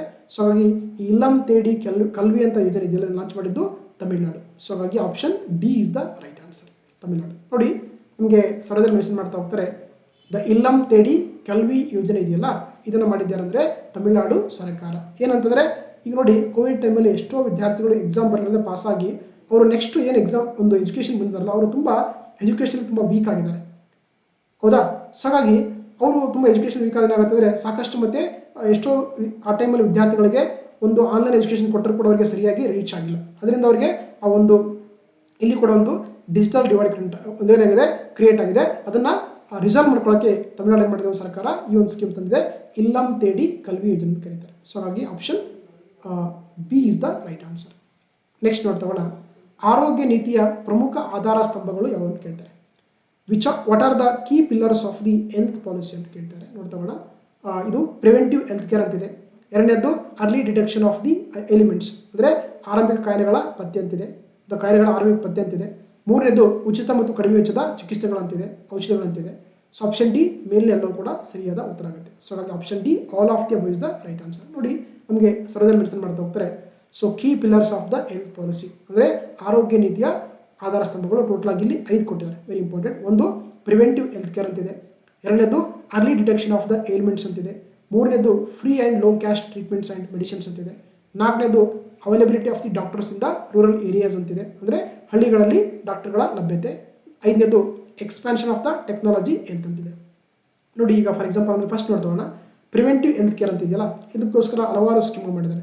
ಈಗ for example national health mission ಅಂತ ಮಾಡಿದ್ದಾರೆ, ಇದರ ಮುಖಾಂತರ ಆಯುಷ್ಮಾನ್ ಭಾರತ್ಗಳಾಗಿರ್ಬೋದು. ಓಕೆನಾ. ಅದೇ ರೀತಿ ಎರಡನೇದು ಬಂದು ಅರ್ಲಿ ಡಿಟೆಕ್ಷನ್ ಆಫ್ ಏಲ್ಮೆಂಟ್ಸ್ ಬಂದಾಗ ನಮಗೆ ಹಲವಾರು ಸ್ಕೀಮ್ಗಳು ಮಾಡಿದ್ದಾರೆ. ಈಗ ಫಾರ್ ಎಕ್ಸಾಂಪಲ್ ಅಂದರೆ national programmes for the prevention and control of the non communicable disease ಅಂತ ಪ್ರೋಗ್ರಾಮ್ ಮಾಡಿದ್ದಾರೆ. ಅದೇ ರೀತಿ ಮೂರನೇ ಬಂದಾಗ free and low cost medicines ಬಂದಾಗ ಜನ ಔಷಧಿ ಕೇಂದ್ರ ಮಾಡಿದ್ದಾರೆ. ಆಮೇಲೆ ಪ್ರಧಾನಮಂತ್ರಿ ಜನ ಆರೋಗ್ಯ ಅಭಿಯಾನ ಅಂತ ಮಾಡಿದ್ದಾರೆ. ಇದ್ರ ಮುಖಾಂತರ ಮಾಡುತ್ತೆ ಪ್ರತಿ ಕುಟುಂಬಕ್ಕೆ 5 ಲಕ್ಷ ರೂಪಾಯಿ ಕೊಡ್ತಾರೆ ಅಂಡರ್ ದ ಆಯುಷ್ಮಾನ್ ಭಾರತಲ್ಲಿ. ನಾಲ್ಕನೇದು ಬಂದು availability of the doctors in the rural areas, ಅದಕ್ಕೋಸ್ಕರ ಪ್ರೈಮರಿ ಹೆಲ್ತ್ ಕೇರ್ ಸೆಂಟರ್ ಮಾಡಿದ್ದಾರೆ, ಕಮ್ಯುನಿಟಿ ಹೆಲ್ತ್ ಕೇರ್ ಸೆಂಟರ್ ಮಾಡಿದ್ದಾರೆ. ಸೊ ಅದೇ ರೀತಿ ಲಾಸ್ಟ್ ಪಿಲ್ಲರ್ಸ್ ಬಂದಾಗ ಎಕ್ಸ್ಪ್ಯಾನ್ಷನ್ ಆಫ್ ದ ಈ ಟೆಕ್ನಾಲಜಿಯಿಂದ ಹೆಲ್ತ್ ಅಂತ ಬಂದಾಗ ಆಯುಷ್ಮಾನ್ ಭಾರತ್ ಡಿಜಿಟಲ್ ಮಿಷನ್ ಇದೆ, ಯುವಿನ್ ಪೋರ್ಟಲ್ ಇದೆ. ಅದೇ ರೀತಿ ಈ ಸಂಜೀವನಿ ಅಂತ ಟೆಲಿಮೆಡಿಸಿನ್ಸ್ ಮಾಡಿದ್ದಾರೆ. ಇವೆಲ್ಲ ಕೂಡ 5 pillars of the health policy ಆಗಿದೆ. ಸೊ ಹಾಗಾಗಿ option D is the right answer. Next ನೋಡ್ತೋಣ. ಭಾರತ ಆರ್ಥಿಕ ಸಮೀಕ್ಷೆ 2024-25 ಪ್ರಕಾರ ಆರೋಗ್ಯ ಕ್ಷೇತ್ರಕ್ಕೆ ಎಷ್ಟು ಶೇಕಡಾವಾರ ಮೊತ್ತವನ್ನು ನಿಗದಿಪಡಿಸಲಾಗಿದೆ ಅಂತ ಕೇಳಿದರೆ, account economic survey of India 2024-25 how much percentage of amount allocate to the health sector ಅಂತ ಕರೀತಾರೆ. ಓಕೆನಾ. ನೋಡಿ ಏನು ಲಾಸ್ಟ್ ಇಯರ್ ಒಂದು ಸರ್ವೆ ಪ್ರಕಾರ ಅಂದರೆ ಎಷ್ಟು ಕೊಟ್ಟಿರೋದು ಹೆಲ್ತ್ ಸೆಕ್ಟರ್ಗೆ ಒಂದು, ಅದು ಜಸ್ಟ್ 3.8% ಕೊಟ್ಟಿದ್ದಾರೆ. ಸೊ ಹಾಗಾಗಿ option A is the right answer. ನೋಡಿ ಯಾವುದೇ ಒಂದು ದೇಶ ಇರಬೇಕು ಅಲ್ಲಿ ಅಂದರೆ ಮೇಜರ್ ಆಗಿ ಇರುವಂಥದ್ದು ಏನಂದರೆ ಒಂದು ಆರೋಗ್ಯ, ಇನ್ನೊಂದು ಶಿಕ್ಷಣ. ಯಾವುದೇ ಬಜೆಟ್ ಇದ್ರು ಕೂಡ ಆ್ಯಕ್ಚುಲಿ ಇವೆರಡಕ್ಕೆ ಜಾಸ್ತಿ ಫೋಕಸ್ ಮಾಡಲಾಗುತ್ತೆ. ಆ ದೇಶ ತುಂಬ ಬಲಿಷ್ಠವಾಗಿ ಮತ್ತು ತುಂಬ ಅಂದರೆ ಆರೋಗ್ಯಯುತವಾಗಿ ದೇಶ ಬೆಳೆಯೋಕ್ಕೆ ಸಾಧ್ಯ ಆಗುತ್ತೆ. ಬಟ್ ನಮ್ಮ ದೇಶದ ಒಂದು ಬಜೆಟ್ ಬಂದಾಗ ನೋಡಿ ಆ್ಯಕ್ಚುಲಿ ಅಂದರೆ ಪ್ರತಿ ಲಾಸ್ಟ್ ಇಯರ್ ಕೂಡ ಏನಂದರೆ ಹೈಯೆಸ್ಟ್ ಬಜೆಟ್ ಹೋಗೋದಿಲ್ಲ ಅಂತಂದರೆ ಡಿಫೆನ್ಸ್ಗೆ ಹೋಗ್ತಾಯಿದೆ, ರಕ್ಷಣೆಗೆ ಹೋಗ್ತಾ ಇದೆ ಅದಲ್ವಾ. ಯಾಕಂದರೆ ಯಾವ ವ್ಯಕ್ತಿ ಆರೋಗ್ಯವಾಗಿರ್ತಾನೆ ಆಟೋಮೆಟಿಕ್ ಆಗಿ ಅಲ್ಲಿ ಒಳ್ಳೆ ಶಿಕ್ಷಣ ಪಡಿತಾನೆ, ಶಿಕ್ಷಣ ಪಡೆದಾಗ ಅವನು ಒಳ್ಳೆ ಉದ್ಯೋಗ ಸಿಗುತ್ತೆ, ಉದ್ಯೋಗ ಸಿಕ್ಕಾಗ ಅವನು ಒಳ್ಳೆ ಒಂದು ಸ್ಟ್ಯಾಂಡರ್ಡ್ ಲೈಫನ್ನು ಲೀಡ್ ಮಾಡ್ತಾ ಹೋಗ್ತಾನೆ. ಅದೇ ರೀತಿ ಅವನಿಗೆ ಆರೋಗ್ಯ ಸರಿ ಇಲ್ಲ, ಶಿಕ್ಷಣ ಸಿಕ್ಕಿಲ್ಲ ಅಂತ ಏನಾಗುತ್ತೆ ಆಟೋಮೆಟಿಕ್ ಆಗಿ ಅವನು ಬಡತನದ ಒಂದು ಬೇಗೆಯಲ್ಲಿ ಬೀಳ್ತಾ ಅಂತ ಹೇಳ್ಬೋದು. ಸೊ ಹಾಗಾಗಿ ನಮಗೆ ತುಂಬ ಲೋ ಪರ್ಸೆಂಟ್ ಇದೆ ಕಂಪೇರ್ ಟು ಅದರ್ ಕಂಟ್ರೀಸ್ ಅಂತ ಕರೀಬೋದು, ಜಸ್ಟ್ 3.8% ಇದೆ. ಸೊ ಹಾಗಾಗಿ option A is the right answer. ನೋಡಿ ನಮ್ಗೆ ಕೊಟ್ಟಿದ್ದಾರೆ ಇದರ ಸಮಯದಲ್ಲಿ. ಸೊ ಏನಂದರೆ ಟೋಟಲ್ ಹೆಲ್ತ್ ಎಕ್ಸ್ಪೆಂಡಿಚರ್ ಬಂದಾಗ ನಮಗೆ ಬಂದಾಗ ಎಷ್ಟಂದರೆ ನೋಡಿ ಈಗ ಸೊ 2021-22 ಪ್ರಕಾರ ಅಂದರೆ ಜಸ್ಟ್ 3.8% ಆಫ್ GDP ಮಾತ್ರ ಎಕ್ಸ್ಟೆಂಡ್ ಮಾಡಿದ್ದಾರೆ. ಸೊ ನಮ್ಮ ಒಂದು ಬಡ್ಜೆಟಲ್ಲಿ ಈ ಒಂದು ಹೆಲ್ತ್ ಸೆಕ್ಟರ್ಗೆ ಕೊಟ್ಟಿದ್ದಾರೆ. ಸೊ ಹಾಗಾಗಿ option A is the right answer. Next ನೋಡ್ತಗೋಣ. ಆಯುಷ್ಮಾನ್ ಭಾರತ್ ಯೋಜನೆಗೆ ಸಂಬಂಧಪಟ್ಟಂತೆ ಈ ಕೆಳಗಿನವುಗಳಲ್ಲಿ ಯಾವ ಹೇಳಿಕೆಯು ತಪ್ಪಾಗಿದೆ ಅಂತ ಕೊಟ್ಟಿದ್ದಾರೆ. Which of the following statements are incorrect regarding the Ayushman Bharat scheme ಅಂತ ಕೇಳ್ತಾರೆ. ನೋಡ್ತೋಣ. ಇದು ವಿಶ್ವದ ಅತಿದೊಡ್ಡ ಆರೋಗ್ಯ ವಿಮಾ ಕಾರ್ಯಕ್ರಮವಾಗಿ ಕೊಟ್ಟಿದ್ದಾರೆ. ಬಿ ಬಂದು PM ಜನ ಆರೋಗ್ಯ ಯೋಜನೆಯಡಿ ಪ್ರತಿ ಕುಟುಂಬಕ್ಕೆ 5 ಲಕ್ಷ ರೂಪಾಯಿಗಳ ಆರೋಗ್ಯ ವಿಮೆ ಒದಗಿಸಿ ಕೊಟ್ಟಿದ್ದಾರೆ. ಮೂರನೇದು ಪ್ರಾಥಮಿಕ ಔಷಧೋಪಚಾರವನ್ನು ಒದಗಿಸುವ ಆರೋಗ್ಯ ಮತ್ತು ಕ್ಷೇಮ ಕೇಂದ್ರದ ಅಡಿಯಲ್ಲಿ ಇದು ಕೆಲಸ ಮಾಡೋದನ್ನು ಕೊಟ್ಟಿದ್ದಾರೆ. ಅದೇ ರೀತಿ ಇದನ್ನ ನೀತಿ ಆಯೋಗವು ಜಾರಿಗೆ ತರಲು ಕೊಟ್ಟಿದ್ದಾರೆ. ಸೊ ಹಾಗಾದ್ರೆ ಇಲ್ಲಿ ಕೊಟ್ಟಂತ ಹೇಳಿಕೆ ತಪ್ಪಾದಂತಂದ್ರೆ ಸೊ ಏನು ಇದನ್ನ ಜಾರಿಗೆ ತರ್ತಾರೆ ಅಂದ್ರೆ ನ್ಯಾಷನಲ್ ಹೆಲ್ತ್ ಮಿಷನ್, ರಾಷ್ಟ್ರೀಯ ಆರೋಗ್ಯ ಮಿಷನ್ ಇದೆಯಲ್ಲ ಈ ಒಂದು ಸ್ಕೀಮನ್ನು ಇಂಪ್ಲಿಮೆಂಟೇಷನ್ ಮಾಡುತ್ತೆ, ನೀತಿ ಆಯೋಗ ಅಲ್ಲ. ಸೊ ಹಾಗಾಗಿ ಆಪ್ಷನ್ ಡಿ ತಪ್ಪಾದ ಹೇಳಿಕೆಯಾಗಿದೆ. It is implemented by the national health mission. So ಹಾಗಾಗಿ option D is the wrong statement to right answer. ಓಕೆನಾ. ನೋಡಿ ನಮಗೊಂದು ಸ್ಕೀಮ್ ತಂದಿದ್ದಾರೆ. ಯಾವುದಂತಂದ್ರೆ ಆಯುಷ್ಮಾನ್ ಭಾರತ್ ಸ್ಕೀಮ್ ಅಂತ ತಂದಿದ್ದಾರೆ. ಹೌದಾ. ಇದರಲ್ಲಿ 2 ಕಾಂಪೊನೆಂಟ್ ಇದೆ. ಒಂದು ಪ್ರಧಾನಮಂತ್ರಿ ಜನ್ ಆರೋಗ್ಯ ಅಭಿಯಾನ ಅಂತಿದೆ ಅಥವಾ ಯೋಜನೆ ಅಂತಿದೆ, PMJ ಅಂತ ಕರೀತಾರೆ. ಎರಡನೇದು ಬಂದು ಹೆಲ್ತ್ ಆ್ಯಂಡ್ ವೆಲ್ನೆಸ್ ಸೆಂಟರ್ ಅಂತ ಕರೀತಾರೆ. ಸೊ ಫಸ್ಟ್ ಒನ್ ಇದೆಯಲ್ಲ ಪ್ರಧಾನಮಂತ್ರಿ ಜನ್ ಆರೋಗ್ಯ ಯೋಜನೆ ಇದೆಯಲ್ಲ ಇಲ್ಲಿ ಏನು ಮಾಡ್ತಾರೆ ಪ್ರತಿ ಕುಟುಂಬಕ್ಕೆ ಏನು ಮಾಡ್ತಾರೆ ಅಂದರೆ 5 ಲಕ್ಷ ರೂಪಾಯಿನ ಕೊಡ್ತಾ ಹೋಗ್ತಾರೆ. ಓಕೆನಾ. ಪ್ರತಿ ಕುಟುಂಬಕ್ಕೆ, ನಾಟ್ ಪರ್ ಪರ್ಸನ್ ಅಂತ, ಪರ್ ಫ್ಯಾಮಿಲಿ ಅಂತ. ಓಕೆನಾ. ಅದರಲ್ಲಿ ನೋಡೋದವರು ಸೆಕೆಂಡ್ರಿ ಮತ್ತು ಟರ್ಸರಿ ಮೆಡಿಕೇಶನ್ಸ್ ಅನ್ನ ಈ ಒಂದು ಯೋಜನೆಯಲ್ಲಿ ಪಡ್ಕೋಬಹುದು. ಅದೇ ರೀತಿ ಹೆಲ್ತ್ ಆ್ಯಂಡ್ ವೆಲ್ನೆಸ್ ಸೆಂಟರ್ ಇದೆಯಲ್ಲ ಇದೇನು ಮಾಡ್ತಾರೆ ಆಕ್ಚುಲಿ ಇವರಿಗೆ private medication free of cost ಅಲ್ಲಿ ಕೊಡ್ತಾ ಹೋಗ್ತಾರೆ. So that is under the health and wellness centre. ಇನ್ನು ಯಾರು ಇಂಪ್ಲಿಮೆಂಟೇಷನ್ ಮಾಡ್ತಾರೆ ಅಂದರೆ ಮಾಡಿದ್ದು ನ್ಯಾಷನಲ್ ಹೆಲ್ತ್ ಮಿಷನ್ ಮಾಡುತ್ತೆ. ಓಕೆನಾ. ಸೊ ಹಾಗಾಗಿ ಆಪ್ಷನ್ ಡಿ ಅನ್ನೋದು ತಪ್ಪಾದ ಹೇಳಿಕೆಯಾಗಿದೆ. ಸೊ ಹಾಗಾಗಿ option D is the right answer. ನೋಡಿ ಮೆನ್ಷನ್ ಮಾಡ್ತಾ ಹೋಗ್ತಾರೆ. ಏನು ಆಯುಷ್ಮಾನ್ ಭಾರತ್ ಇದೆಯಲ್ಲ ಇದು world's largest health insurance programme ಆಗಿದೆ. 5 ಲಕ್ಷ ಕೊಡ್ತಾರೆ ಪರ್ ಫ್ಯಾಮಿಲಿಗೆ ಅಂಡರ್ ದ ಪ್ರಧಾನಮಂತ್ರಿ ಜನ್ ಆರೋಗ್ಯ ಯೋಜನೆ ಅಂತ ಕರೀತಾರೆ. ಓಕೆನಾ. ಸೊ ಹಾಗಾಗಿ option D is the right answer. Next ನೋಡೋಣ.